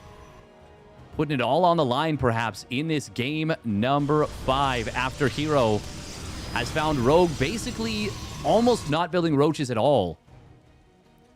Now, Rogue firing up the roaches. Oh my god, I thought for sure I was going to see the Spire over here. It is in fact in the third. Right in vision of where this Oracle is. Oracle's going to see the Spire. This will almost certainly trigger the attack. I can't imagine a world where Rogue or herO sees this and doesn't commit off of this massive number of gateways. He is getting +2 weapons. Stopped at 66 probes. We do have a Lingbane counterattack getting set up on the other side. No Roach speed yet, and no upgrades on the Roaches. Ling did get into the natural. Immortals being added in here. Here come the Speed Banes. There's no stasis trap at this base. That is going to be a lot of dead probes. herO, meanwhile, though, will warp into the main base. Adepts getting into the natural as well. Archons and a couple of Zealots at the third. They're going to be able to kill that third, it looks like. Rogue's got another base he can pull away to. 10 drones going down, though. Oh, and counting, perhaps? No, Adepts are not being target fired. herO focusing on another part of the map. He's taken a 4th base during all of this. So he kills Rogue's 4th. Well, he knocks Rogue back to 3 bases while taking his own 4th. And with his +2 weapons very far along, 2 Archons morphing in defensively, as well as more Immortals being added into the fray. Rogue does not have money for Mutas, nor is he going for them. He's adding Ravagers. And I think that's the right call. I don't think he can afford Mutas. I think if he went Mutas right now, he would fall over to the counterattack. Rogue, though, is going to go for the attack himself. Ferocibile does clip one of the Archons. There's a lot of firepower in this army. An Oracle did go down. Prism is being sent back. It is going to drop it on top of some of the Zealots in the backfield. One more Archon does fall. Immortal's getting very low. Actually, no, it's just their barriers. 8 more Roaches in production. +2 weapons does complete now for herO. He is zoned out of this 4th. Ferocibiles. Ooh, we're looking for the Prism. Cute little play right there. Queens on creep are in some trouble. Ferocibiles land on the Void Ray. The Immortals are going to get juggled, as well as the Archon. Zealots are actually starting to really rip through this army. herO is starting to make the hold happen. And now we've got Immortals being juggled to chase this down. More Roaches show up, but they are a day late and $1 short. Void Ray down to 15 HP, but with 12 kills. 6 more Templar warping in. That's going to be immediately 3 additional Archons. Rogue, if he kills this Nexus and immediately gets out, might be in a playable position. Might even be in a decent one. But as it is, he is going to be forced to tap out. GG. herO with a big smile on his face.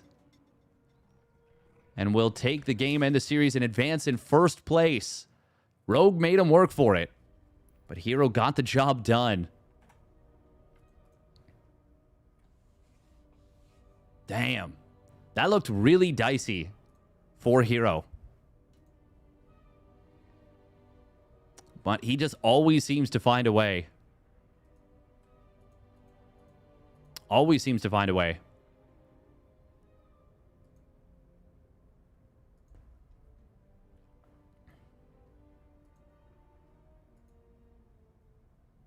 And with that, we will now head to a best of 5 TBT. That is going to be between ByuN and Bunny.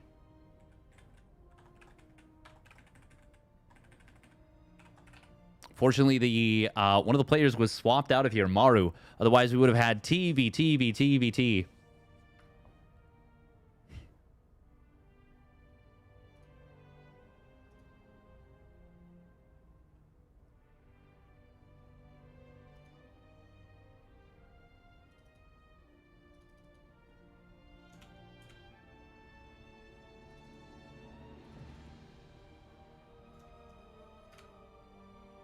All right. To be fair, though, TBT is better than PvP. I actually do prefer, personally. I think TBT is more interesting. It's more so that it can feel very long, I think. It can feel very drawn out a lot of the time. All right. Next up is going to be ByuN versus Bunny. ByuNy. Coming at ya.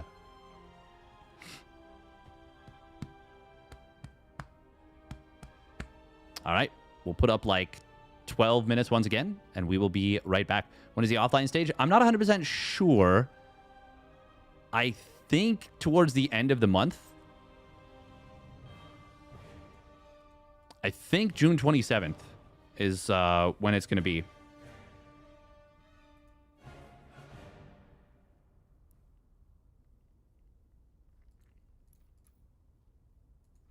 All right. We'll be back in a little bit.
Hello, hello. Welcome back.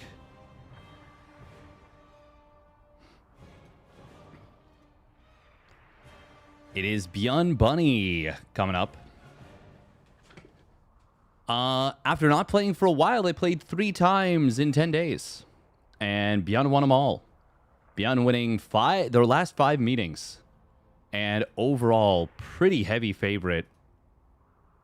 So both recency and overall is big time favored for ByuN. But he is a player that can struggle a little bit when he's, let's say, under the lights. Hey, thank you very much, you Thermal, for the big raid arena. Welcome, welcome. Welcome, peeps from Thermie stream. So sorry I was on break. I missed it. I was getting some more coffee, some more water. Hope the 2v2 cup was delightful. How was it with the PTR? I'm curious. Curious.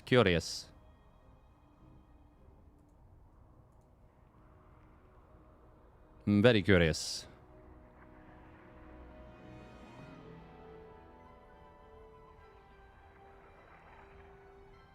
You remember the hero's wife's motivation last year? Yes. Yes, I do.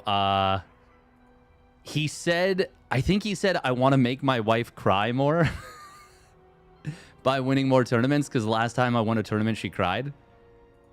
And it was just like the funniest thing. Absolutely ludicrous thing to say. Oh. That is an alarm. That is an alarm to remind me of something. Remind me to be appreciative of all you lovely people in the chat, watching at home, hanging out. We have got a funny... This is really funny, actually. ByuN has basically got the camera pointed at his back. Game about to start. We are about to get into it. We are indeed. Losers match here. A best of 5. Here we go.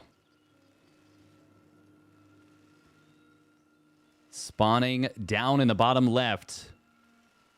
It is the Shopify Rebellion's ByuN. That's him from behind.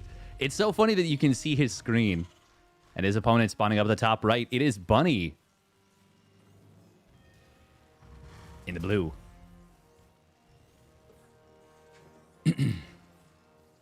It's funny because if you imagine, if you like suspend your disbelief, you could pretend that they are actually just the same person. Now, if you look close, you can obviously see that they're wearing different t-shirts and they have different hairstyles. But like, you could just pretend that it's actually the same person just from different angles. Now, I don't know why you do that, but for some reason my brain was like, ha, what if you pretended they were the same person from just 2 sides? It also falls apart when you realize there's a mouse pad and a mouse, and it can't, like, it just can't actually be a thing. I don't know. I think it makes me laugh for some reason, but I'm just a goofball. All right, TVT. Here we go. It is a gas first out of ByuN. Neither player going to scout, but it is going to be a 1 Rax expand out of ByuN. And if he gets away with this, it is very nice.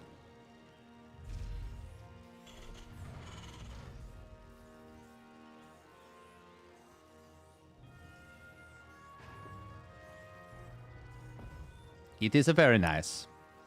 They both raised their mouse hand up to rub their nose.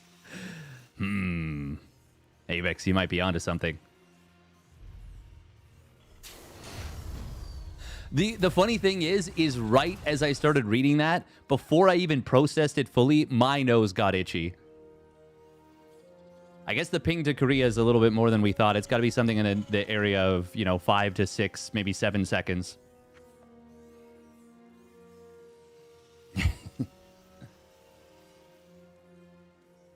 How many of you are there?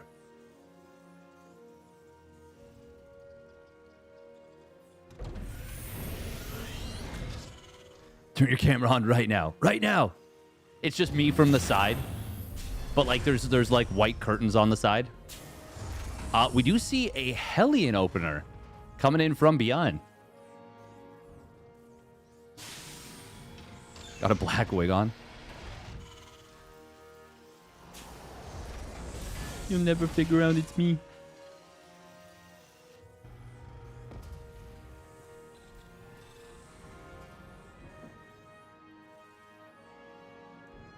Bunny is moving across the map with 3 Reaper, 2 Hellion, but ByuN, as long as he gets the second set of Hellions out, he should be okay. And it's going to time out very, very close. Just barely not quite in time, but they get there shortly after. And some big lineup shots on the Reapers make it so that even though the Hellions weren't out immediately, they arrive almost to bait his opponent in. And ByuN gets away with a 1 Rax expand into greedy gas, which is to say all the gas goes straight into Raven. What is the tech lab on the... Okay, he's going to swap it off. Yep, that makes sense. I feel like a lot of the time you build more than 6 Hellions, but I mean, they've already kind of achieved their job of getting ByuN past the early game. Don't really need to build more. Maybe 6 Hellions is the absolute normal number, and I'm the goober here. It's been so long since I've seen this as a normal thing. TVT, that is. Heh. We're going to see a decent little defense for Bunny. ByuN just looking to find some kind of value. Unfortunately, ends up only killing a Reaper, losing 2 of those Hellions. Not the worst thing in the world. And with the speedy Raven, drops an auto turret in the main, gets a kill on 2 SCVs and 1 of the Hellions of Bunny. Hellion, not a big deal. SCVs, very nice value. And normally, that would not be the best play in the world because, well, then you're behind in Raven energy. But because he went so quickly into the Ravens off of this, into the gas mining, and it went straight towards, well, basically just, you know, tech buildings and the Ravens themselves. Well, ends up being a very good situation for ByuN. He's now up 5 workers. 3rd CC is faster for Bunny. That is a nice situation. And ByuN did not see that 3rd CC. ByuN did end up adding on a Cyclone. Cyclone of ByuN will potentially be able to get a lock on. Yes, he does. Onto his opponent's most valuable early game unit. So ByuN kills the Cyclone for one of his own Hellions and even gets a Reaper too. Honestly, the thing that really only matters is the Cyclone. And ByuN is adding on Vikings. He's already got his first 2 out. Bunny is getting his own couple of Vikings as well. He's about half a production cycle, honestly, maybe even more behind. Actually, I would say most of a production cycle behind.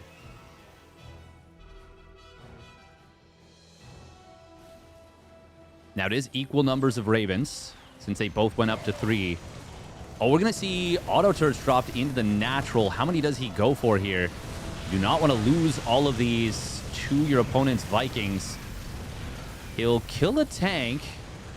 Oh, he is angling himself back into trouble here. These Ravens are in huge trouble. He's going to lose all 3 of them, isn't he?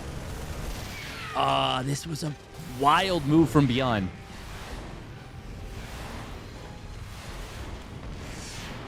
Well, he did kill a lot, and he was very disruptive. 5 Marines, 4 SCVs, and a tank. That is not worth it for 3 Ravens, though. That is so expensive. And 3rd bases are going to land at the same time. It's an 8-worker lead for ByuN, but I really don't like this situation for him, actually, now. Doesn't mean he can't win the game. It just means it's going to be Marine tank. And, well, if there's one player that you want playing Marine tank with their life on the line, it's usually going to be ByuN. Oliveira, Clem, sure. Cure even. But ByuN is one of the masters, if not the master, of Marine tank. And he does get a very good position in the natural. Unfortunately, with the Vikings landing, there's nothing to zone out the Ravens. Now, we don't have Stim done yet for Bunny. Oh, but he does get the Vikings on top of his opponent's Vikings. ByuN getting very close to Stim 1-1 in combat shields. This is such a nice power spike. This is going to all finish up within, like... Actually, it might finish up within, like, a second of each other. Do they all appear on the right side at the same time? Oh, look at that. Oh, that's so beautiful.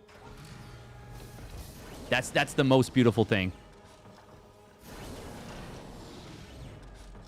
Oh, you love that. ByuN, unfortunately, was very late with his armory. I mean, the chaos of mid-game TVT does require a lot of attention. Even with the lateness of the armory, he's still going to hold a significant upgrade lead.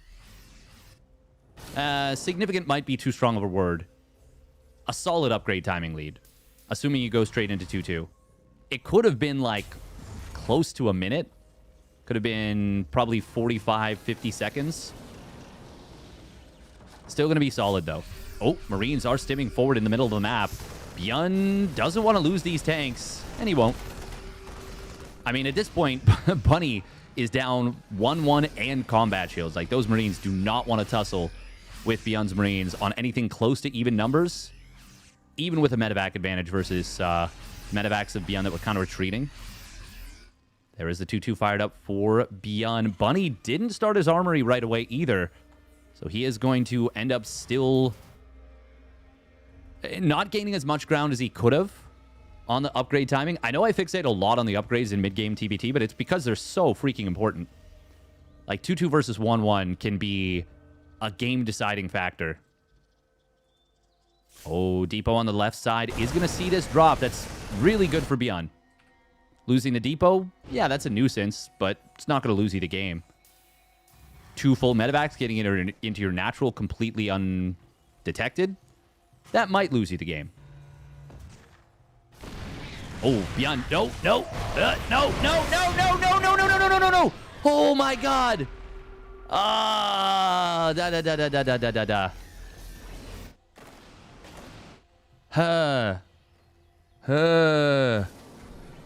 That one hurt.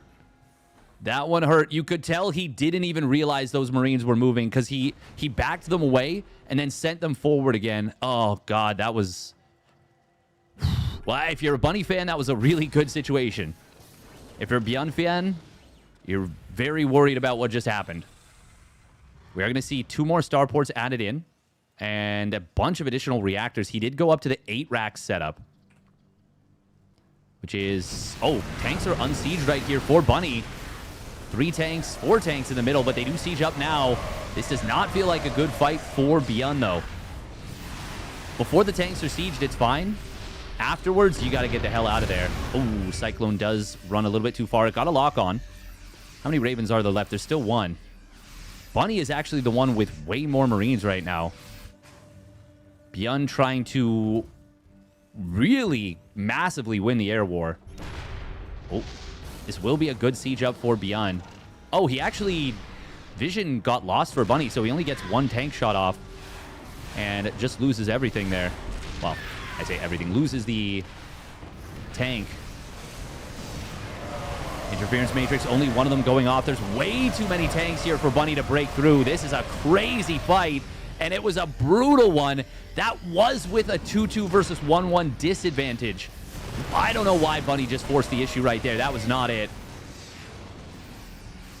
Both players having missteps, but Bunny definitely with the far worse one. ByuN's was just a not paying attention at the right moment. Or at an important moment. This one was Bunny actively making a very bad decision. Well put, Desolate Cheese. I love the boost forward with these tanks to the low ground. They kill a good number of SCVs. Honestly, Bunny probably shouldn't have even tried to repair there. It just led to more SCVs dying. But I think at this point, he's already checkmated. I understand he was trying to prevent this exact move with that move in from Bunny, but he needed to wait for the 2-2 at minimum. I think regardless, it was always going to be extremely difficult for him. Like, ByuN had get himself wedged into a really good position. Maybe a counterattack from Bunny would have been the play.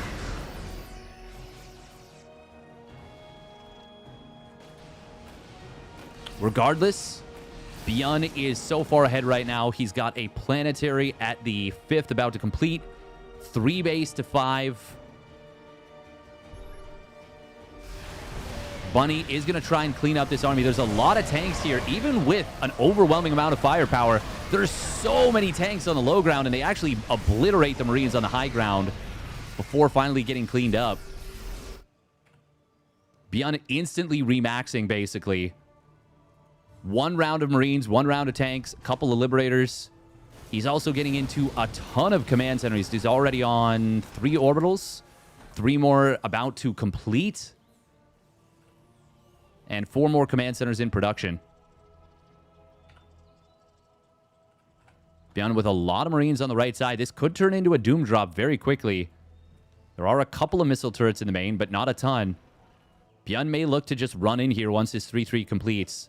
It's only 3 tanks, and it sounds crazy to say that. Oh, but he's going for it. He is going in just before his own 3-3 completes, and the Marines of Bunny will get back in here, and honestly, that ends up being way better for Bunny than I would have expected. Holy crap, 42 Marines for 2 tanks and 4 Marines.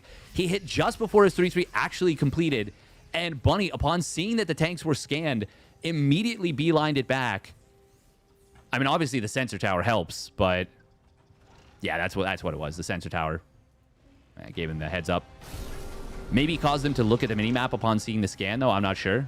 I mean, he would have had to already been looking at that. Ignore what I just said. +2 ship or vehicle weapons is going to complete shortly for ByuN, but it's not done yet. Bunny finds himself gaining position in the middle of the map. Liberators are going to have advanced ballistics finishing up pretty soon. 3-3 completes now for Bunny. He doesn't have +2 vehicle weapons of his own. Liberator's getting obliterated right away. I actually am not in love with ByuN's position right now. He's got so many SCVs, which is amazing for building a highly, highly technical army. But it also means that Bunny's army supply dwarfs him by a significant amount right now with both of them maxed out. And there's no upgrade advantage anymore. We do have both late game engineering bay upgrades. One done, the other one about to complete for ByuN. All the goodies in late game TVT coming online. But I don't know. This is a situation where ByuN has to be remarkably careful. 82 Marines to 34. There's no Ravens either for ByuN. ByuN, meanwhile, getting +3 vehicle weapons and +1 ship plating, ship and vehicle plating, which the +3 vehicle weapons actually doesn't do anything in TVT. I did the math once on stream, on an official ESL stream, erroneously. I was incorrect. And I thought it did something. It doesn't. It actually, there's no significant breakpoints. It's +2 vehicle weapons that one-shot stimmed Marines. +2 vehicle weapons is good for Thors. That's about it. Thors versus Liberators. I don't know if it even does anything super impactful. Do the Liberators win this fight? I think they do. 3 of them will actually kill this so fast. Meanwhile, tank sneaking up on the left side. No repair on this planetary. It finally gets repaired. ByuN, though, sees a mammoth army on this position. The Liberators are great for shutting down mining. Oh, the drop on top of the tanks. That's kind of cute. But this position from Bunny, he's currently denying ByuN a lot of mining. But Bunny also has almost no mining himself. Like, he's still behind in income. Income's not a big problem for either player at this moment. Oh, tanks do sneak back over here from ByuN. All hands to battle stations. A couple of Vikings are going to clean up these Liberators finally. Liberator from a super safe position will be able to clean up and one tank and push the rest of the force back home. Kind of feels like ByuN is a little bit... he's stumbling here. He's got 9 orbitals to 3. He can outscan his opponent so hard. Like, he can always know where ByuN's or Bunny's army is. We're going to see a big stim coming in from Bunny. Oh, these tanks. He dies on top of one of them. Does get it, but those are expensive hits. That was a lot of losses. And we can see the +2 vehicle weapons coming in big. Both players do have it now. 59 Marines just died for Bunny. Look at this positioning on the tanks from Bunny. He is going to kill this planetary if ByuN doesn't do something right this instant. The mass repair is not quite enough. Orbital could have been killed if he even let it get like 2 more shots off tanks. Not even a full volley, just like 2 tank shots would have killed it. But ByuN will be able to save it instead. Now, Orbital's 1 is not going to win or lose this game at this moment, but still would have obviously been nice for Bunny if he could have gotten the kill. He obviously didn't want to lose more tanks to the Liberator, though, and you can definitely understand that that thought process. Now, ByuN still controls the air. He's only got 19 Marines. He's got to be so careful about getting caught unsieged. Now, with 19 siege tanks, it is very doable to avoid getting caught unsieged. It's not a given.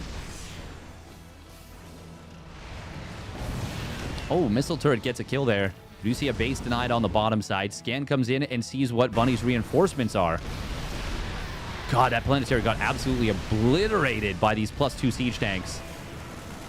Oh, drop on top of these siege tanks at ByuN's 3rd will not be successful. ByuN is really like... It feels like he doesn't know what to do, honestly. I know he knows what to do, but it feels like he is being outplayed in a very surprising way. You see a counterattack from ByuN now getting across the map. Vikings do find a medevac. This planetary for Bunny is under heavy siege. Bunny is just making more decisive moves is a big thing. Oh, but as I say that, these tanks from the low ground are going to find massive shots. Really, really good shots from these 3 tanks. That just actually cleared the majority of Bunny's army out. Oh, wow. Wow, wow, wow, wow, wow, wow, wow, wow, wow. 2 of them are still alive. Insanity. These tanks on the right side are in a pretty strange position. At this point, it's basically Liberator tank Viking. He's barely got any Marines. 14, I mean, he can build so many at once. Planetary Fortress in the middle will finally get cleaned up. Bunny does have a new base being taken on the top left. Scan sees it immediately before it can even start mining in earnest. Bunny wants to get it on top of these siege tanks.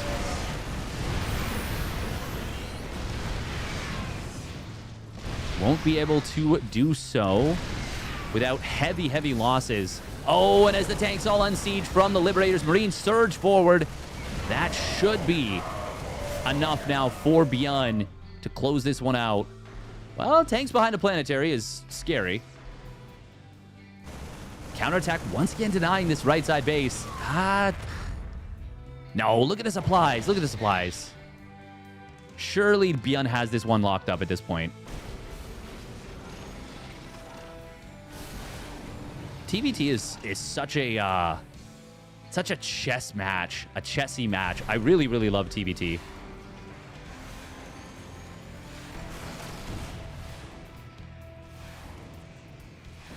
It is a thinking man's game. That's why so many Terran players hate playing it. I'm the worst. We are going to see ByuN now moving down the map with a bunch of siege tanks, Liberators, Marines, couple medevacs to boot. And ByuN, he got such a good opening, such a good start. Even after he lost the Ravens, it still looked really good for him in a lot of ways. He did seem a little lost in parts of the mid-game, but ultimately will take game number 1. Feels like he was in a game-winning position in that game for a very, very long time. But yeah, finally did close it out. So well done. Welcome, Dan Archon.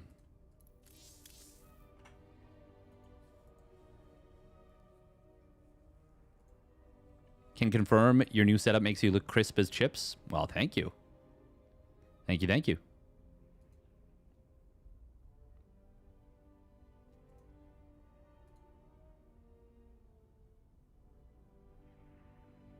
ByuN too shy for camera. ByuNy. I do love ByuNy. Someone else in Bunny's room for a second? Oh, was there?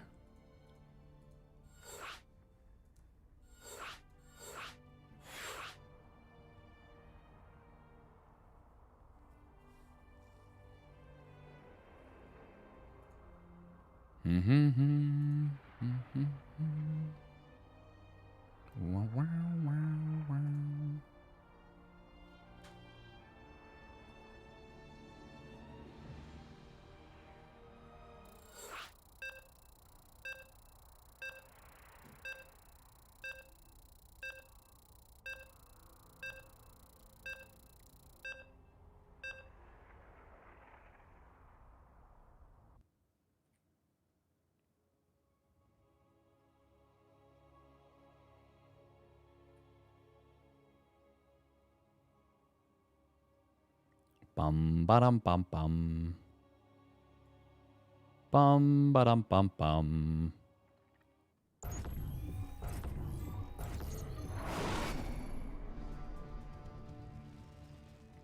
Bum bum bum bum. All right. Here we go. Game number 2. We're talking about what all the pieces would be. Ooh, I love that. The Marines are pawn and the tanks are rook.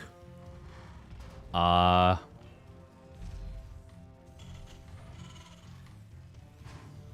queens ravens? What would knights be? Raven? Think tanks are bishops? That's probably because they control so much space. Tanks are bishops, but the board isn't an 8x8. It's like 512 by 512. Rooks are liberators.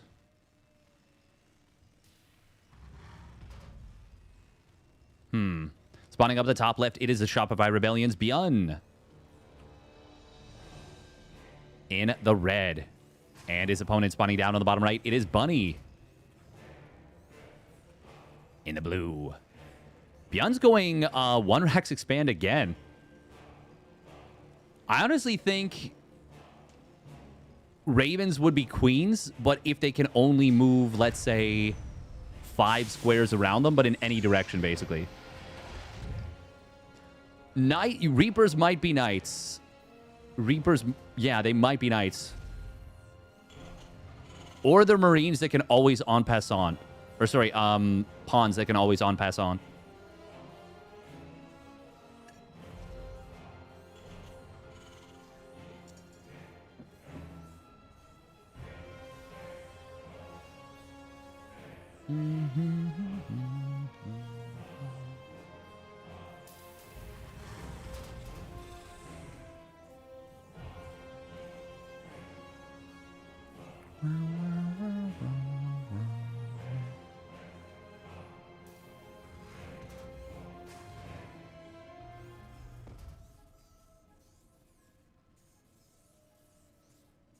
All right. Vikings and tanks are the best units after Ravens. They have to be Rook and Bishop.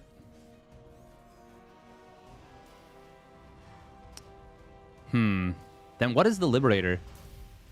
Maybe the Liberator is the Knight, because it's like... it can kind of force you to reposition in weird ways.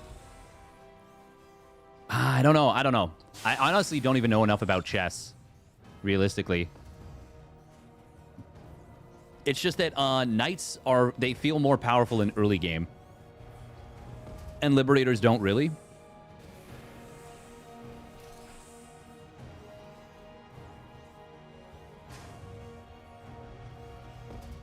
Like, Bishops and Rooks feel better when the board is more open. Depots can't attack, though. Not yet. Patches. Would like a word. Hey, thank you for the 5 buckies, Dan Archon. Thank you, thank you. 5 buckies through Ko-Fi. Very much appreciated. Donka Donka.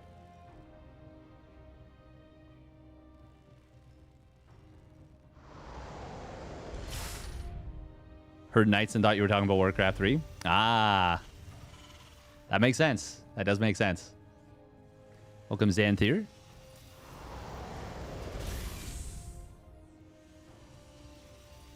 All right, what have we got so far from both players? It's another Hellion opener. Reactor Hellion out of ByuN. I mean, once again, is going to go with this Raven Harass. There is a Cyclone well-positioned to deflect it. If ByuN doesn't react immediately, he could be... Okay, well, he did react immediately. Immediately. Nice little spread of units from Bunny. Ooh, that's nice. That's slick. Going to make it very difficult for Hellions to get a lineup shot. They would have to basically come down to here. Because, I mean, there's no way they're getting to here. And now that a tank's out, Bunny's kind of chilling. Which player will blink first and either go for the 3rd CC or go for the 3rd gas and a 2nd starport? Scan comes in. Oh, is this going to be Stim? Double Viking and a tank. Interesting. Okay, 3rd CC on location. That makes more sense. ByuN is going to be ahead of Raven. And they both will start Stim at the same time. But, I mean, I just like ByuN's setup more. I just prefer his setup more. But there's that 4th gas coming in before 3rd CC. We might be looking down... Well, no. He's got 400 minerals. This has to be a 3rd CC, right? Oh, wow. That was a cinematic grenade. First blood going in the favor of ByuN. Ooh, kills 2 Reapers and a Hellion. We saw the aftermath. Yeah, there's the 4th, or 400 minerals spent. The 3rd CC. Not on location. Oh, ByuN is going to find this army. If he can get a big lineup shot on these Marines, that would be really, really nice. It's a decent bit of damage on them. And that's going to make it so that tanks are capable of discouraging movement from this army a lot more effectively. ByuN not going to be able to get to the watchtower in time with his own tanks. Bunny, unsieging and then resieging the tanks. Let's get a couple of nice lock-ons onto some of ByuN's units. Oh, he killed the Cyclone of ByuN. That's actually really nice. There is more auto-turret energy available for ByuN. And that is really important in these TVT duels. More did I say auto turret or Raven? More Raven energy. That means more auto turrets. Means more theoretical interference matrices, anti-armor missile. Oh, he does lose a Viking immediately. Interference matrices getting dropped on both sides. I would have liked auto turrets, I think, from both sides more.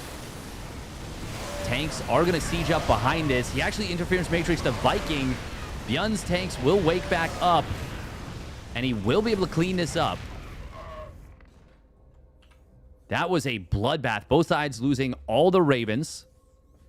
ByuN, though, cleans up every single tank of his opponent and doesn't lose any of his own, which means that as the Ravens are gone, it is a really nice situation for ByuN. Now, it's 5 Vikings to 0. And they're both building Vikings again, which is weird. ByuN only lost 2 SCVs in this game. That's crazy. Despite the SCV pool. And now ByuN is way ahead in the upgrade timing. He did not forget his armory. So it is going to be a maintained upgrade advantage. Much bigger upgrade advantage than the previous game, too. And it's also worth noting, he's been mining from this base for a decent bit of time already.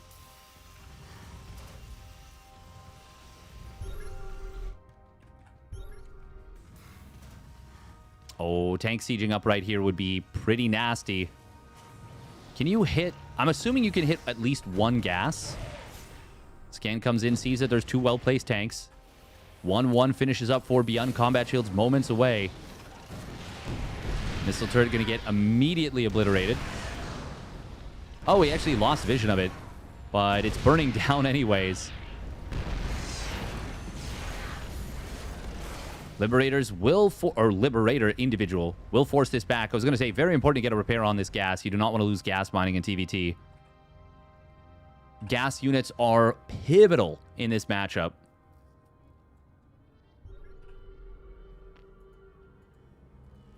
There's the 2-2 from ByuN, but he actually lost a lot of time on it. And Bunny's 1-1 is almost done.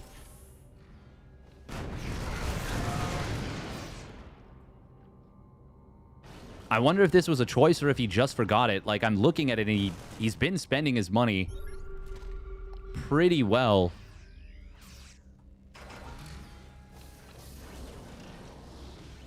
It is funny that they both made 1 extra set of Vikings and that's it. Like, Bunny was like, 5 Vikings to 0 isn't enough. And then ByuN was like, 0 Vikings to 5 is not enough. I'll make 2. They might have both realized kind of at the same time, like, oh, he's won, I've lost. I've won, he's lost. Oh, Stim on top of the commissary gets the kill. Bunny was a little bit asleep at the wheel. And ByuN blasts down the 3rd CC just like that. Oh, no. That is brutal for Bunny. ByuN is mining off of a fully transformed planetary fortress. ByuN just kind of snuck up and, you know, punched him right in the face. Everybody's got a plan until they get punched directly in the face. Bunny is still very far behind in the 2-2 upgrades. Not as bad as it could have been, but it's still close to a full minute. We do see a break coming in on top of the army. Well, that was some terrible observing on my part.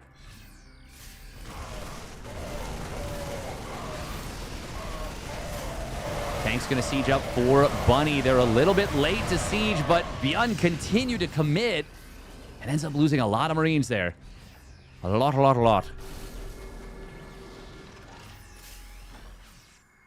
Bunny is... I mean, he needs to get something done very, very soon. Or ByuN is going to run away with this game in terms of the macro. 2 tanks do get abandoned. Oh, but the Vikings also get abandoned by Bunny for a moment. ByuN is able to snipe 1 or 2 of them. It is a tank for a tank there. As ByuN gets the counter kill with this tank. Bunny... Oh, he's just going to go across the map. Does ByuN have any tanks at home? He got 1 that just popped out. He's building 2 at a time.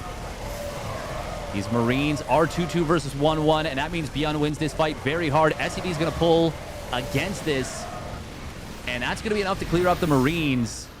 ByuN going to lift the CC, and he will just absolutely crush this one. 2-0 lead. Very expensive setup. Very messy situation. But it is ByuN who finds himself now 2-0 ahead in this series. And Bunny cannot be feeling good.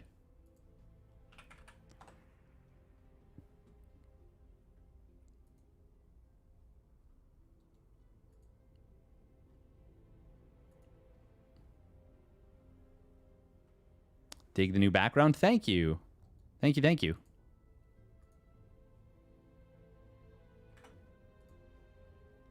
Thank you, Canio, for the 5... Oh, hang on.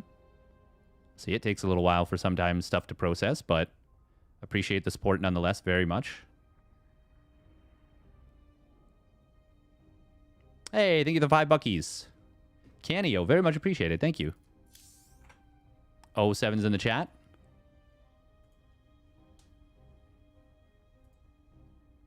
What's the meaning of life? Oh, the age-old question. Who are we? Looks like there is going to be a 3-minute... Oh, is there a 3-minute break?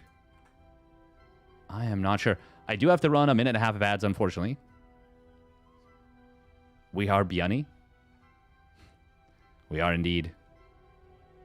I got to run a minute and a half of ads, and we'll get into the next one.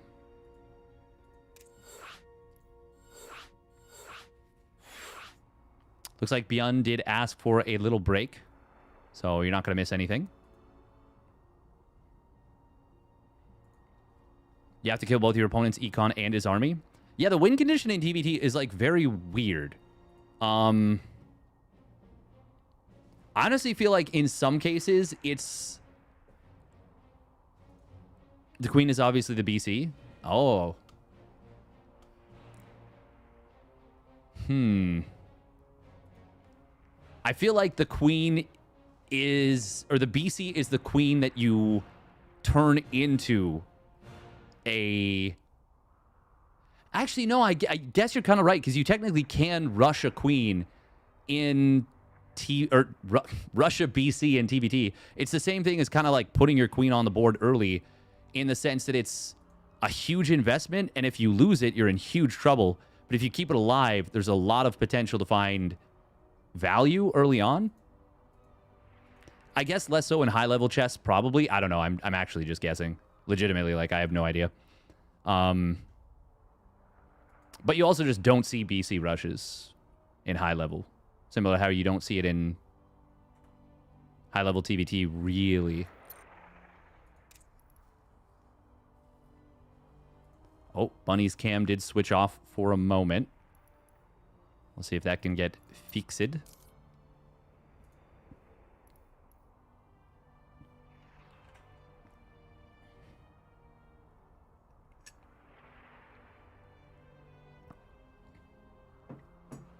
The meaning of life is to experience meaning. Yeah, I think it's a subjective thing.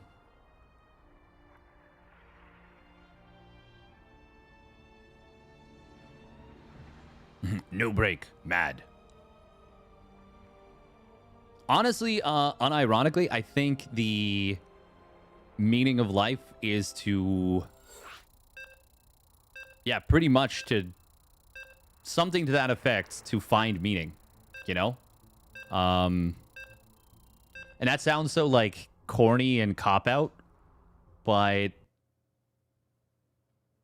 I don't care.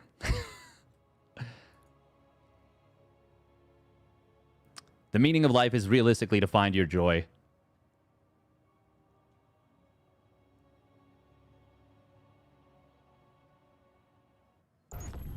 Wherever it might be.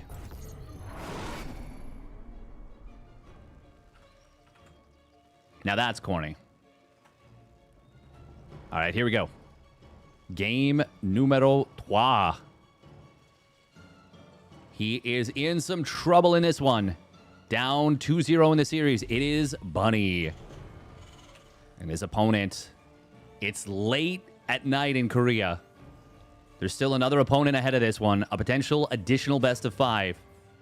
He wants to end this one fast. It is the Shopify Rebellion's ByuN. And he's going to be going for a proxy 2 Rax Reaper. Now, will Bunny open up 1 Rax Expand this time? Trying to get a cheeky dub. We could even honestly see proxy 2 Rax Marauder. I don't think we will. It's theoretically possible. Okay, if he puts the barracks here, no, yeah, absolutely not. I mean, it's almost always going to be 2 Rax Reaper anyways. It'd be very unexpected for it to be anything else. Bunny is opening up double gas, but when you're down 2-0 in a series like this, it's not good vibes. The vibes are bad. Side note real quick, but how much better is Aligulac now? It's so much better. I'm really happy Stego put the effort into it. It is so much better. You can see the Claude touch.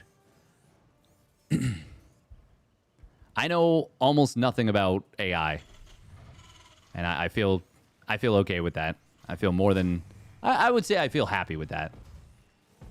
But if other people are able to use it effectively, I ain't gonna begrudge that.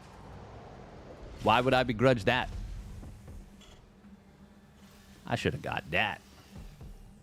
I should have got that.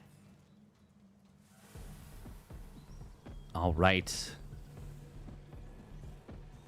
Oh, he is going to try and take the CC on the low ground. Oopsie.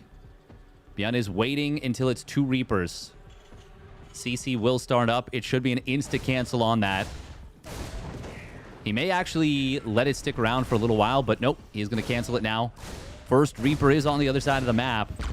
And it's a nuisance, but it's needed at home. And it is not here. It's going to be a Marine behind this, but ByuN has so much potential. God, so much lost mining time already for Bunny. Reaper on the other side, I believe, is being microed. A lot of SCVs being pulled for ByuN. He could close the depot right here, but it would mean his factory SCV would be in trouble. 5 SCVs going down. ByuN is actually sending all of his Reapers back home. Oh, the mass repair. Slick. ByuN. Oh, God, the SCV micro is so cool. Now he cleans up this Reaper. How many Reapers did he go up to? Was it really just 4? Yeah, okay. He's actually ahead in the worker count right now. And his factory has completed. Bunny has a lot of money in the bank, actually. Hasn't yet started a starport. It's going to be a command center before that. Okay. Meanwhile, Magfield starting up for ByuN. I wonder if this is actually... I feel like this is just a safety precaution. I don't think he actually is going to go for Magfield. I think he'll cancel this. I've seen him do it many, many times where he just starts it up. I think it's in case it's like very, very quick Banshee, perhaps. But if he sees no starport, I think he cancels this. Where is the starport producing? It is on the high ground. That's kind of funny. The depot just like seeing this barracks just, hey guys.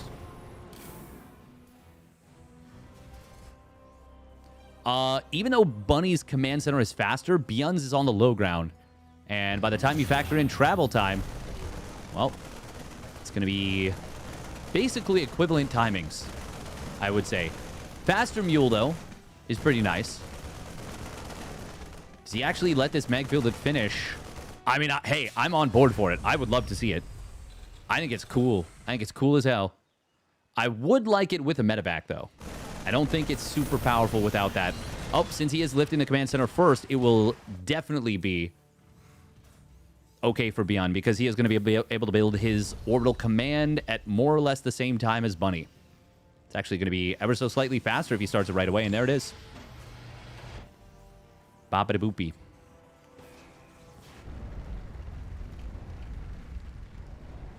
Barracks wants to be destroyed. It's like, I don't want to be alive anymore.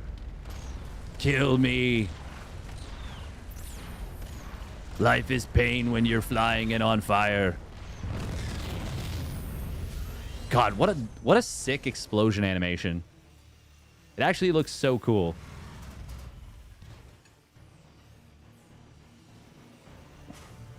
Rebuilding a second barracks. Is ByuN here? Huh. He is on 3 Magfield Accelerator Cyclones. I feel like in this scenario, you're hoping Bunny moves out. And you're hoping to get, like, really good value with lock-ons.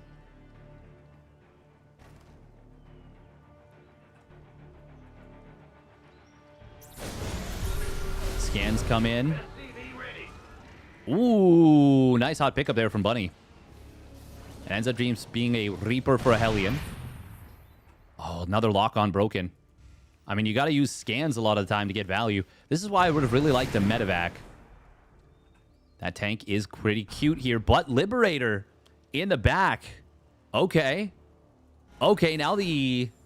Oh, this is actually really nice from ByuN. Man, his TVT looks so sharp right now. There's so many little things he's doing in the early game that are just cool. Just neat. The fact that he kind of goes into a pseudo 2-1-1 off this, I mean, that's vintage ByuN right there. Oh, tank does siege up. I think ByuN saw it. There's no watchtower here. Watchtower would make it really nice with these Cyclones. Ready for dust off. Oh, there is the triple lock on. Does get 2 kills. Managed to break the lock-on on his own Cyclone, but a hot pickup from Bunny breaks the lock-on on the tank. And one of these Cyclones for ByuN finally going down. There's a little ambush, though, here. Bunny added on a Liberator. ByuN desperately needs to buy time for Stim. That's a fact. He needs Stim.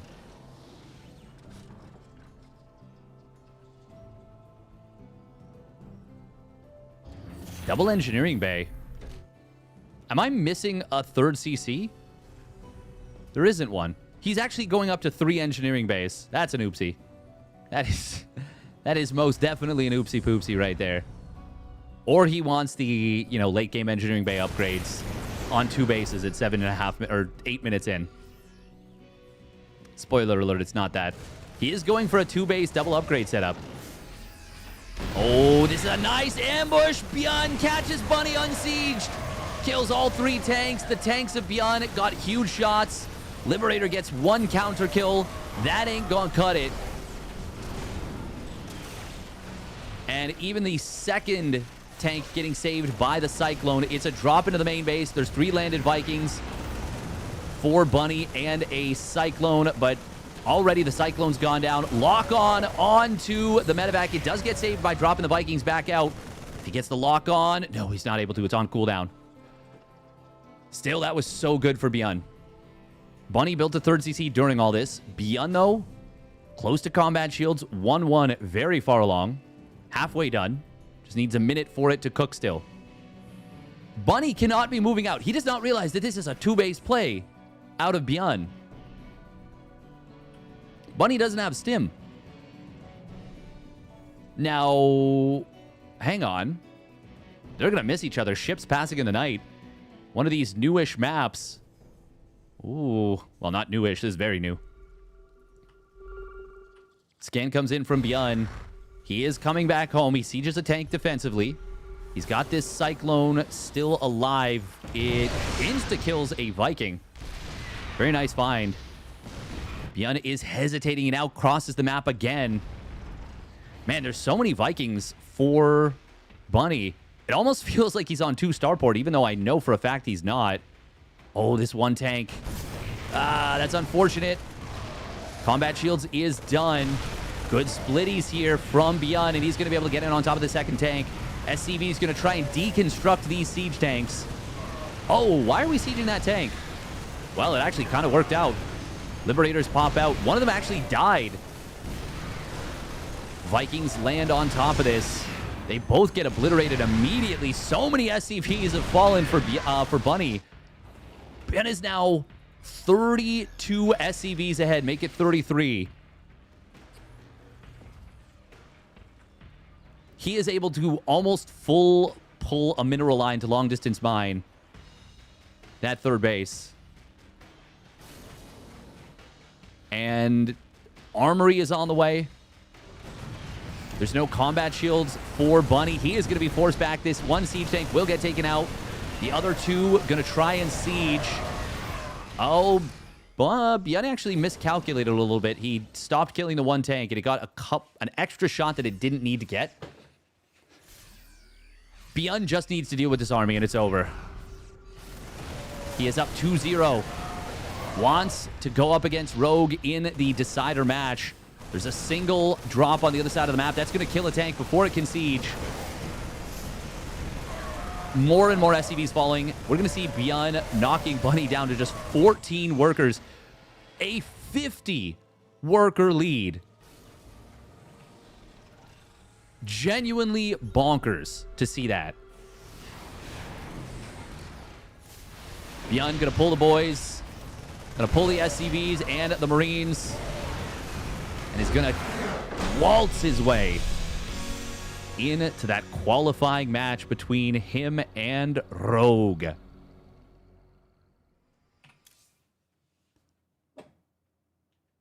Man, after game number 1, I was a little bit worried about ByuN because, yeah, it felt like he was hesitant.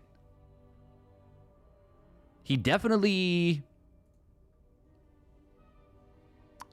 played very well to get himself into a really good position, but it felt like he kind of, I don't want to say didn't know what to do. I know that I said that before, but it felt very kind of wishy-washy. Castling is planetarying. Oh, yeah. Oh, that's a good one. I like that one. But ultimately, ByuN's early game was just top tier every time. Oh, all right. It is going to be Rogue versus ByuN. They have had some banger matches in recent history.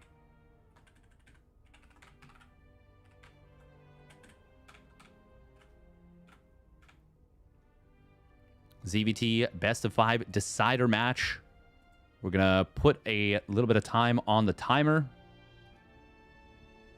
And we will get into the final series of the day. herO already making it through.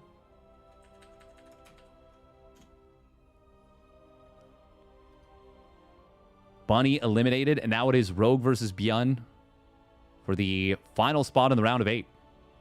With a chance to still get a flight to Paris. For Maestros the Game 2, we'll be back in, like 10, 12 minutes. Stick around. Once again, thank you very much for the support. Really, really appreciate it.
Okay, seems like they're going a little bit earlier than the original countdown, but that's okay.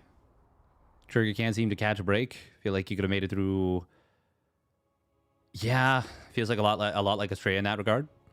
Very different playstyles, but I kind of agree where it's feels like he's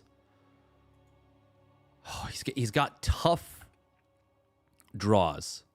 It feels like he is close to a big breakthrough at some point. All right, it's going to be Exarch here to start off this best-of-5 decider match. And let's get on into it.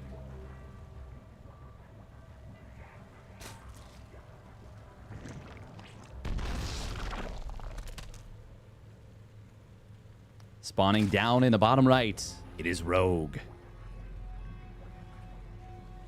And his opponent spawning up the top right, it is the Shopify Rebellion's ByuN in the blue. Now, this is a very interesting map. We've already got an Extractor Trick 15 hatch, by the way, out of Rogue. That is a fast hatch. Wowie zowie. 34 seconds and it's already down. Damn. Worker-only paths. Connecting up the vertical and horizontal bases. Watchtower in the middle. Speed zones, slow zones.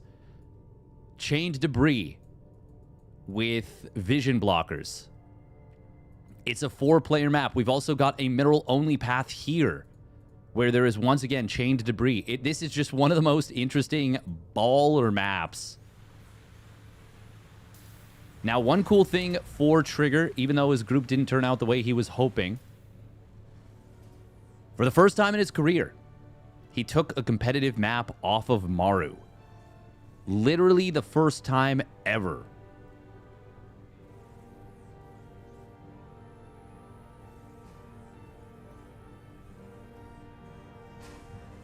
It is Command Center first, and it is scouted immediately by Rogue. Is he going to try and do something to punish this? I mean, I don't really think there's a great punish against CC first as Zerg. As Protoss, chrono a couple of depths, your opponent's got themselves a bad time. Maybe even just make a few stalkers, push them off the low ground. A lot of ways to potentially be a nuisance. Zerg doesn't really have that. In theory, you could, do a Ravager rush, but that's a big commitment, big dedication. ByuN doesn't know where his opponent is. He did go for the Marine behind this. Command center upgrade complete. It's kind of cool to look at his camera, on his camera. Oh, wow. That is an insanely quick layer. Holy moly. Started it up at 240. Rogue is getting a third queen here. He knows he didn't need a second one right away. Oh, is this the 3 Hellion, Marine medevac play? Into Liberator? I feel like for a little while, ByuN was playing this quite frequently.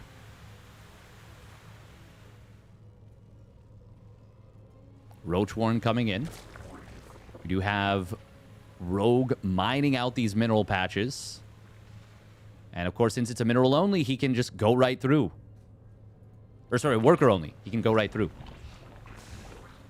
Rogue just going to mine out one particular mineral patch. Queens will move to the ramp. There is a medevac in production. And it does look like it is going to be just the 3 Hellion play.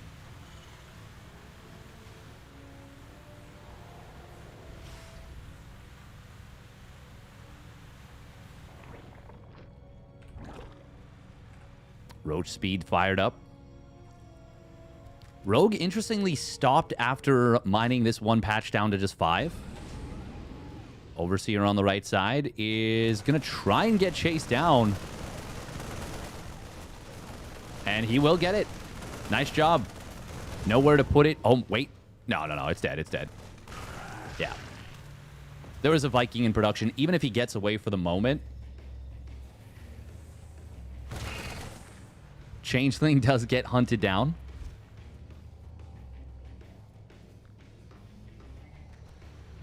ByuN's got to be careful. He doesn't have anything that really deals with roaches. And he doesn't yet know that he's going up against super, super fast roach speed. It's actually such an insanely fast timing. Might be going for a timing attack. It's time for a timing attack.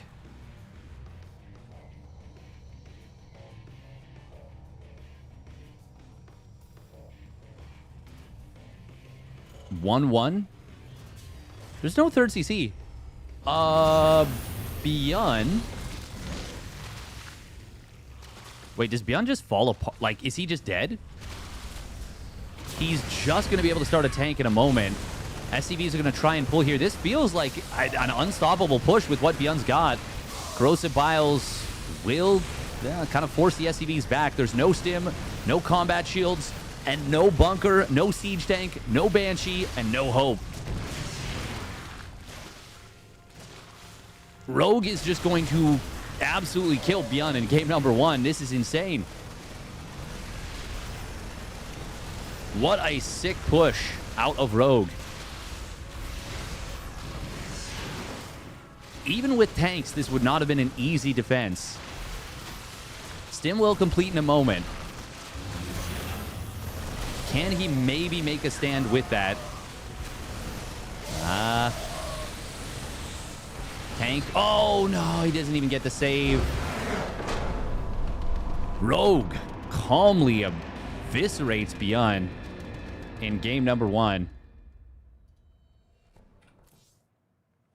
And that is a bit of a statement to start the series.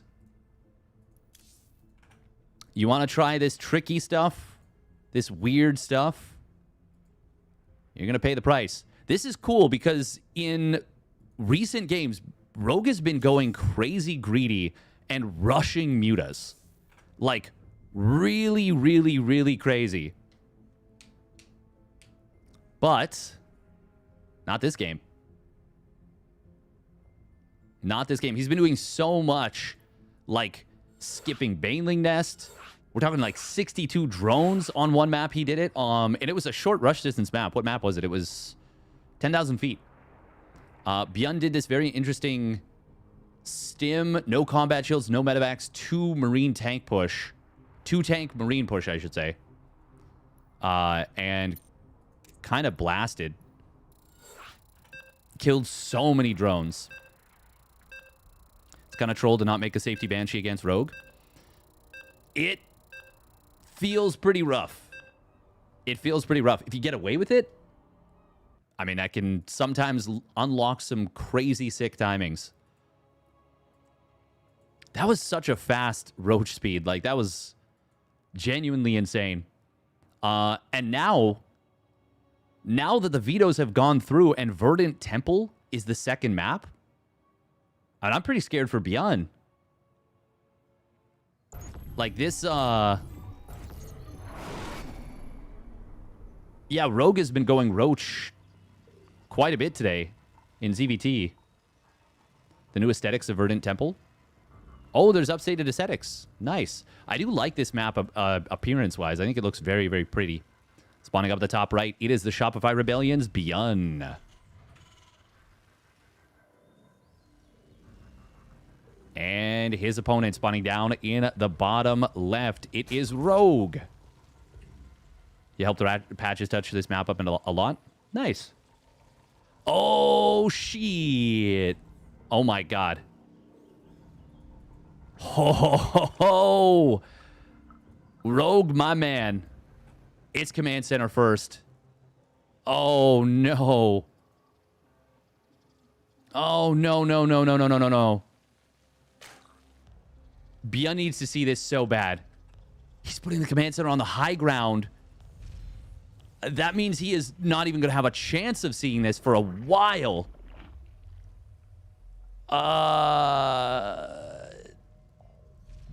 Damn.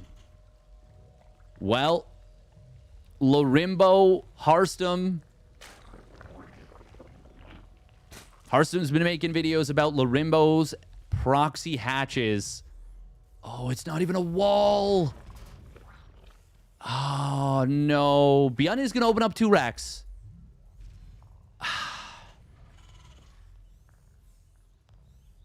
Rogue is building a hatchet home. That means he's not going to send drones across the map. Hang on. Hang on.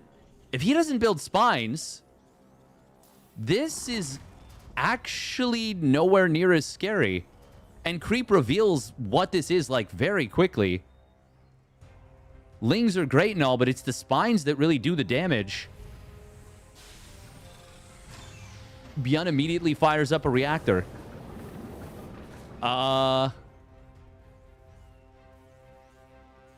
Okay, so the second barracks will complete. He cancels the reactor. Okay. Oh, no. He didn't see this. He didn't see it until just now. Marines are going to start up. We do see a spine getting fired up. It could have been done just about by now. It could have been done by now. And already be sieging, well, moving forward to siege. He didn't lose a Marine, did he? SCVs will pull. Queen gets itself very far forward. It's targeting the Marine. Get into the bunker. It does. This is actually going so much better for ByuN than it has any business going. 6 SCVs go down. That's already really good damage, though, for Rogue. Remember, Rogue is, like, macroing behind this. He just started Ling speed. Oh, he actually pulls all 3 drones off gas. Please return the cargo. Please, that's 12 gas that you're just deleting. Rogue didn't want us to know, but I'm here to tell you the truth. And the truth is Rogue mined 12 extra gas, and he's trying to hide it. I'm just kidding.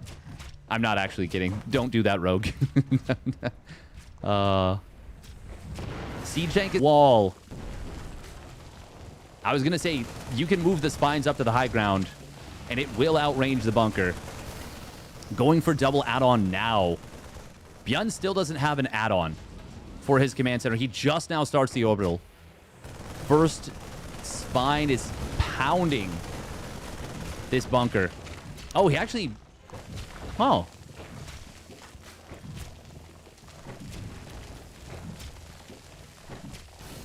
Oh, wow, we're actually moving this spine directly in range of the bunker. That's a weird choice. Tank pops out. There are going to be a ton of speedlings in a moment. He kills one of the spines. Second one going to take a ton of damage. It's actually not doing anything. I really feel like Rogue is playing this just brutally poorly. Oh, that was a sick wall, but the Lings are in on top of this. Repair on the bunker needs to be good, and on the tank. He's not going to be able to keep either one alive. Marines are... they're getting overwhelmed. They're getting overwhelmed. The SCV pull needed to be so fast. Unfortunately, it was not. Rogue will break through and puts himself up 2-0 after 11 minutes of game time. ByuN cannot be feeling good about this one. That's just so painful.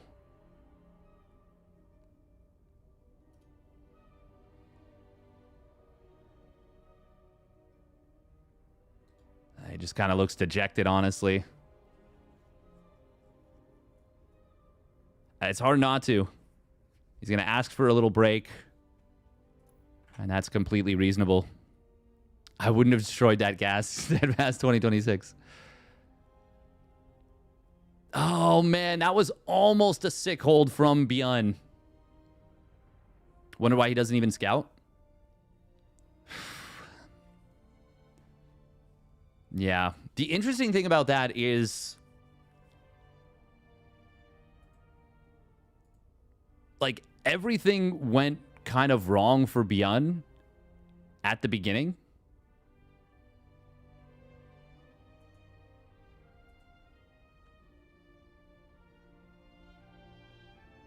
CC first, no scout into reactor first. Yeah.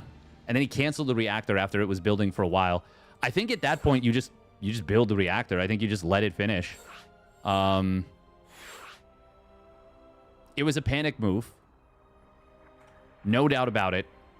And I can't really blame him for, like, being like, I need a Marine out now, but he would have been in such a better position if he had let the reactor finish with how far along it was. Reactors take so long. Rogue at his best was a weird cheese player, in my opinion, like when he beat Maru in GSL Finals with Rogue Ravager builds. I mean, Rogue's always been a very strong cheesy player, yeah, for sure. Oh, man. That's painful. Feel like he's returning to that form. Pro League sniper, he was. He was. I mean, he's always been a monster ZVT player and has some genuinely filthy builds versus Terran.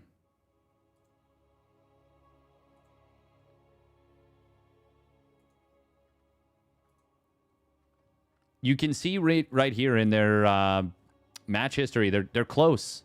They're as close as it gets. ByuN even has a small advantage historically, but Rogue really knows how to show up during the big games, big moments. ByuN has some trouble with the pressure. That's just kind of the reality of things. All right, here we go. Spawning down on the bottom left for the Shopify Rebellion. It's ByuN. In the blue. He needs your energy here on Sanctuary 3. Spawning up at the top right. Looking to get it done and advance into the top 8 of Maestros the Game 2. It is Rogue in the blue. Rogue, he's ruthless. He will go for those kind of plays.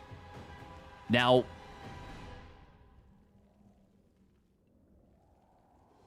it was obviously not a macro play from Rogue in the end. He committed super hard to Zerglings with Zergling speed. But he was still on 22 drones. Like, even if that doesn't work, is he behind? Yeah. Is he in a tough spot? Absolutely. Hey, thank you, cats. I don't know. Looks like someone littered. Rude Bane Supper. Is he behind? Yeah, but I think like that was still, it could have been more committed, I guess is what I'm saying. ByuN had an opportunity to potentially hold that. But yeah, he panicked, no doubt. And it just, things got tough. Things got real tough. Hope you're doing well, cats. Yeah, I ended up having to move my setup over in a new place now. Having to / choosing to, but also kind of having to.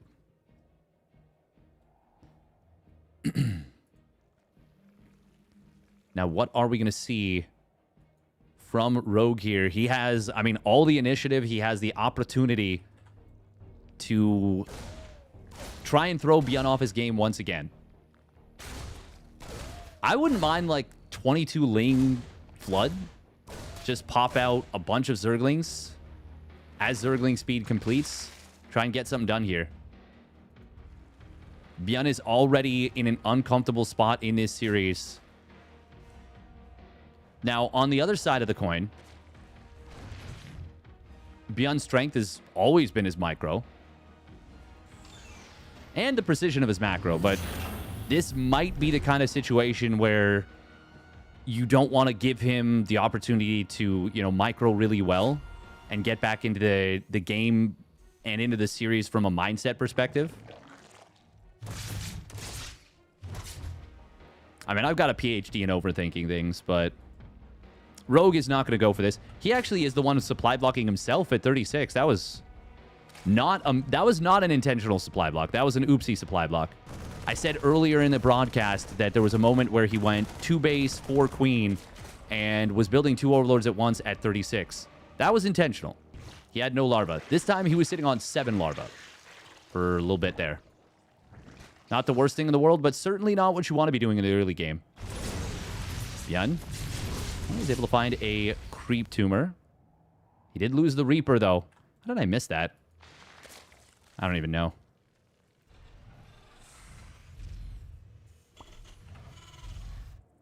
Oh, Rogue. I was like, there's only 5 lings at home. One is missing. ByuN. We'll snipe another creep tumor. That's kind of nice. It's always a nuisance when you can prevent the creep from getting set up here. ByuN is going to forego the starport once again, straight into 2nd and 3rd barracks. Damn. With the fact that Rogue has opened up fast roaches this many times, this feels so crazy. This is still going to be fast, very fast. Double NG base, too. This powers up, like, into an insane timing of a build. I remember Oliveira was the first player I saw do this in a weekly versus Dark, and it was before his World Championship run. And he ended up killing Dark with this setup, or something like it. It might have been basically this exact thing, but it was the idea was the same regardless, which is that you delay your starport and you power up your infrastructure quite a bit earlier, and your first 2 medevacs hit with a crazy good economy off 3 bases very, very early. And Dark was not prepared for it, and that was the first time where I was like, Oliveira is a threat to World Championship caliber players. Now, even I wouldn't have predicted that he would have actually won the World Championship from that, but it was really cool to see. Rogue, though. I mean, look at this. Look at this benchmark he's hitting. 65 drones already. Quite nice. 4th base on the way. Only 1 Evo. He's going with the Carapace once again. Does seem like ByuN is kind of gearing up to have 1-1 in combat shields for this in particular. And that will nullify the +1 Carapace of Rogue. Carapace is really, really good on roaches against Marines because, well, they already have 1 base armor.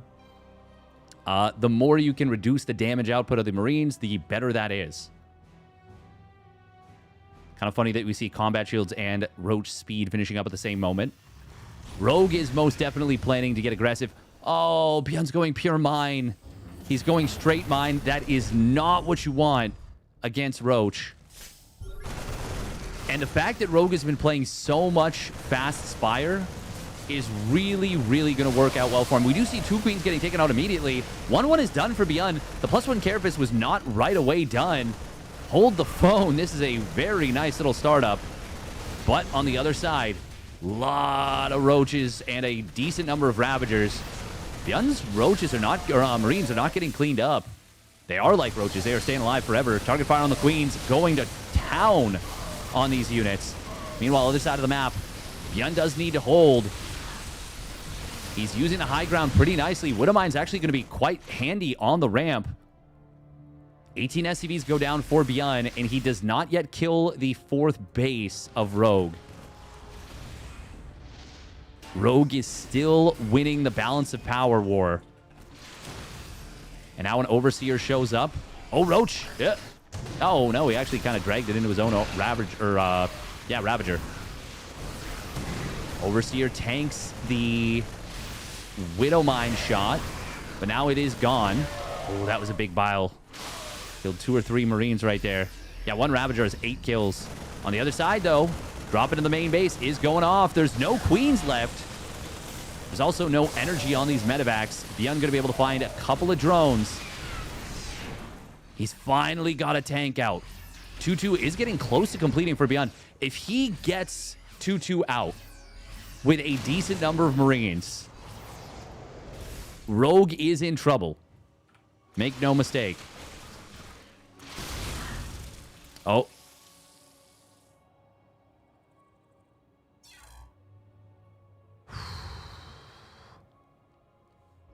God, it's giving me anxiety every time. Every time, without fail. Pomi versus Cosmo is the ultimate duel. Hashtag not Pomi. I mean, 2-2 is big. No pause, go, go. Good comms, good comms. Hashtag please not me. There is a huge amount of army supply, obviously, for Rogue here. But 2-2 versus 0-1 is a really big upgrade advantage. Like, it is huge. Obviously, it's worth noting that the medevacs are low on HP, or sorry, low on energy, and there's no third base mining for ByuN at the moment. He's got a third base, but it's not ready to go yet. Siege tank, ooh, gets a decent little shot right there. Second tank is out.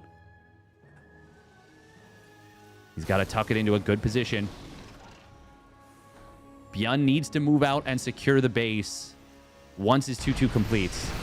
Oh, Ravager's going to find the tank on the high ground. That's really nice for Rogue there. Overseer.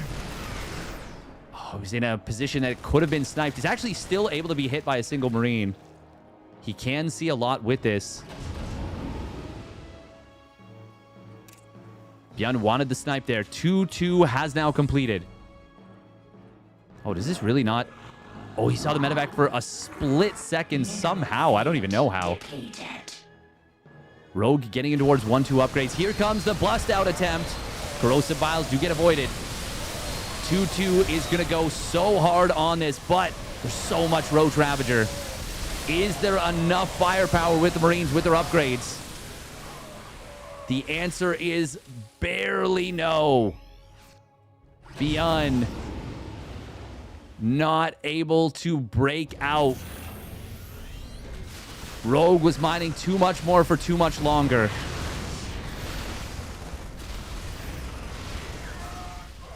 And unfortunately for ByuN,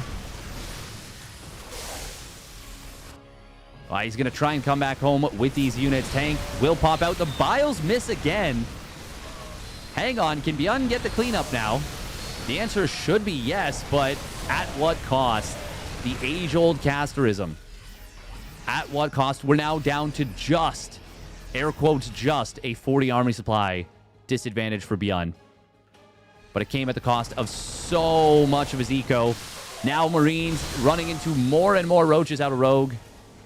Rogue going to complete the +2 Carapace. That will once again nullify the +2 Marine advantage. Not to mention the fact that +1 missile is going to complete shortly. ByuN, Heart of a Lion, is fighting on tooth and nail. Look at these Marines. They are just stimming. So aggro. They will take down the 4th base of Rogue. He could have done that a while ago.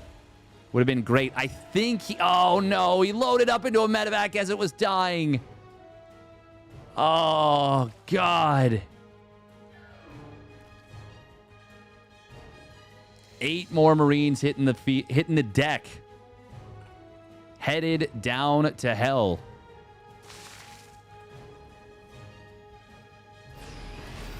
The Heavens Devils. Rogue. I mean, it's going to be 3-2 very shortly.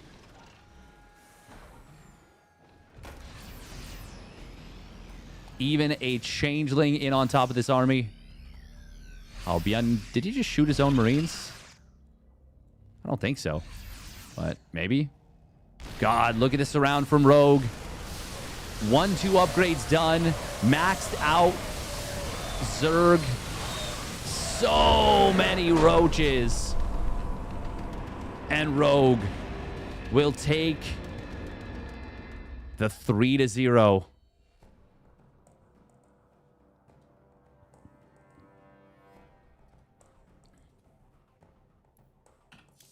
Well done by Rogue. ByuN, oh man. I mean, it's 5:30 in the morning right now. This is tough, but yeah, Rogue was just not going to be stopped today. Not going to be stopped. He was very close to taking down herO.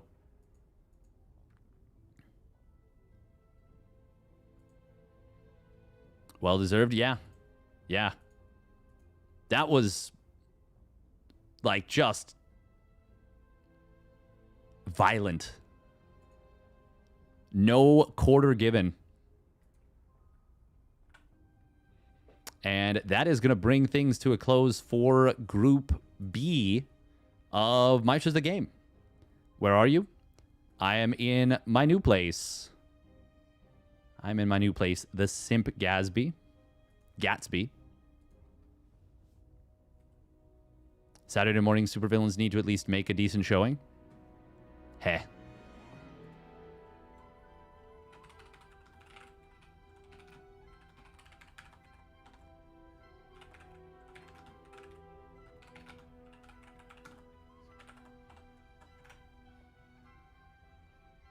Technically speaking, Rogue went undefeated versus Terran. Yeah, that's true.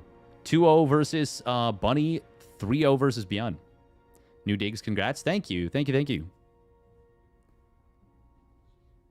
From what site you get these info? This is a Ligulac. Ligulac.com. An awesome site that has been recently upgraded by a very cool individual named Protostegosaurus. Stego.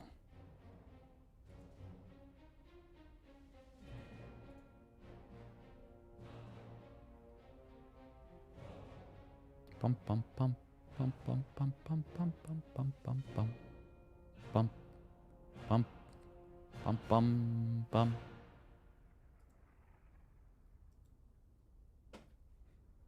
Oh, okay.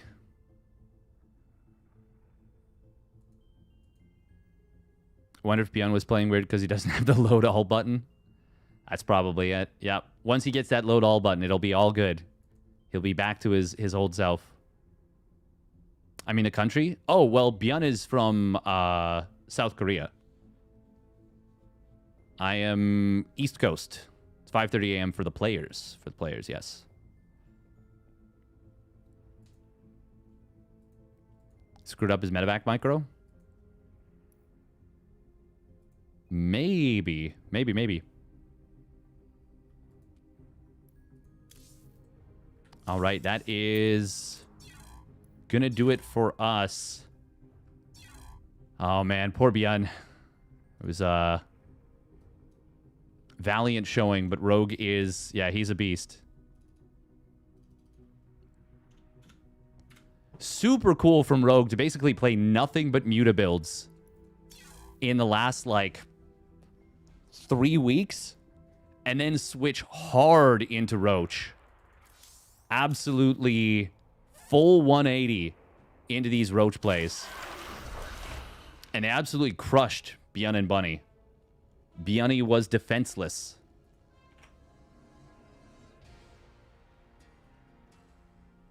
Cannot understate how much easier medevac pickup micro is. I actually think it's a stealth buff to Terran. I don't think it's a stealth buff at all. I think it's a very obvious buff. I think it's not stealth in the slightest. I think it's very, like, apparent. That's personally, that's how I feel. I think it's a huge impact in terms of how much easier it will be to micro medevacs.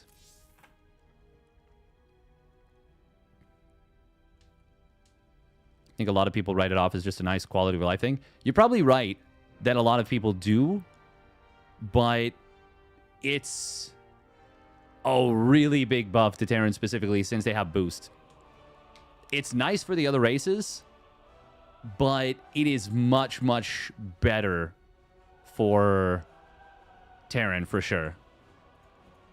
Terran is for sure the race that benefits the most from picking up while having it be very difficult. Zerg, it is very difficult to do pickup micro, but it's like not super rewarding to do so.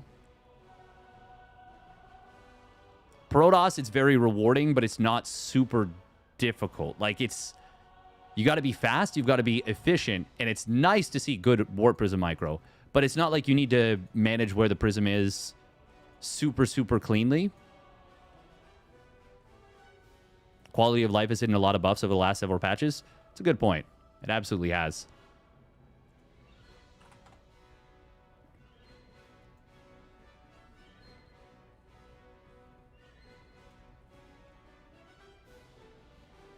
Oh. I wonder if Protoss need to pick up individually while Terran need to pick up en masse. Yes, exactly. I do think that the load up all nearby units will be really nice for queens, for queen drops. Yeah. I haven't messed around with it yet. I don't exactly know what it's going to look like. Will I be going to the Paris finals? Unfortunately not. Unfortunately not. That would take... that would be amazing. But, yeah, no, I'll be casting it from home, though, which will be a lot of fun. That is going to do it for me on YouTube. I will be back for sure tomorrow, same time, 11:30 a.m. Well, actually, I guess today I was up at 7 a.m.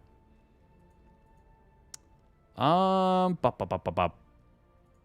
wouldn't mind doing a little bit more streaming.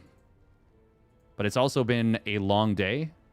And even though I feel not super tired right now, I know I will be tired tomorrow. If I don't take it relatively easy. I still want to go to the gym and everything. Need to prepare my best French for the finals. Oh, oui. All right, bye-bye, YouTube. Bye-bye. Thank you for tuning in on YouTube. Howdy, howdy, Twitch.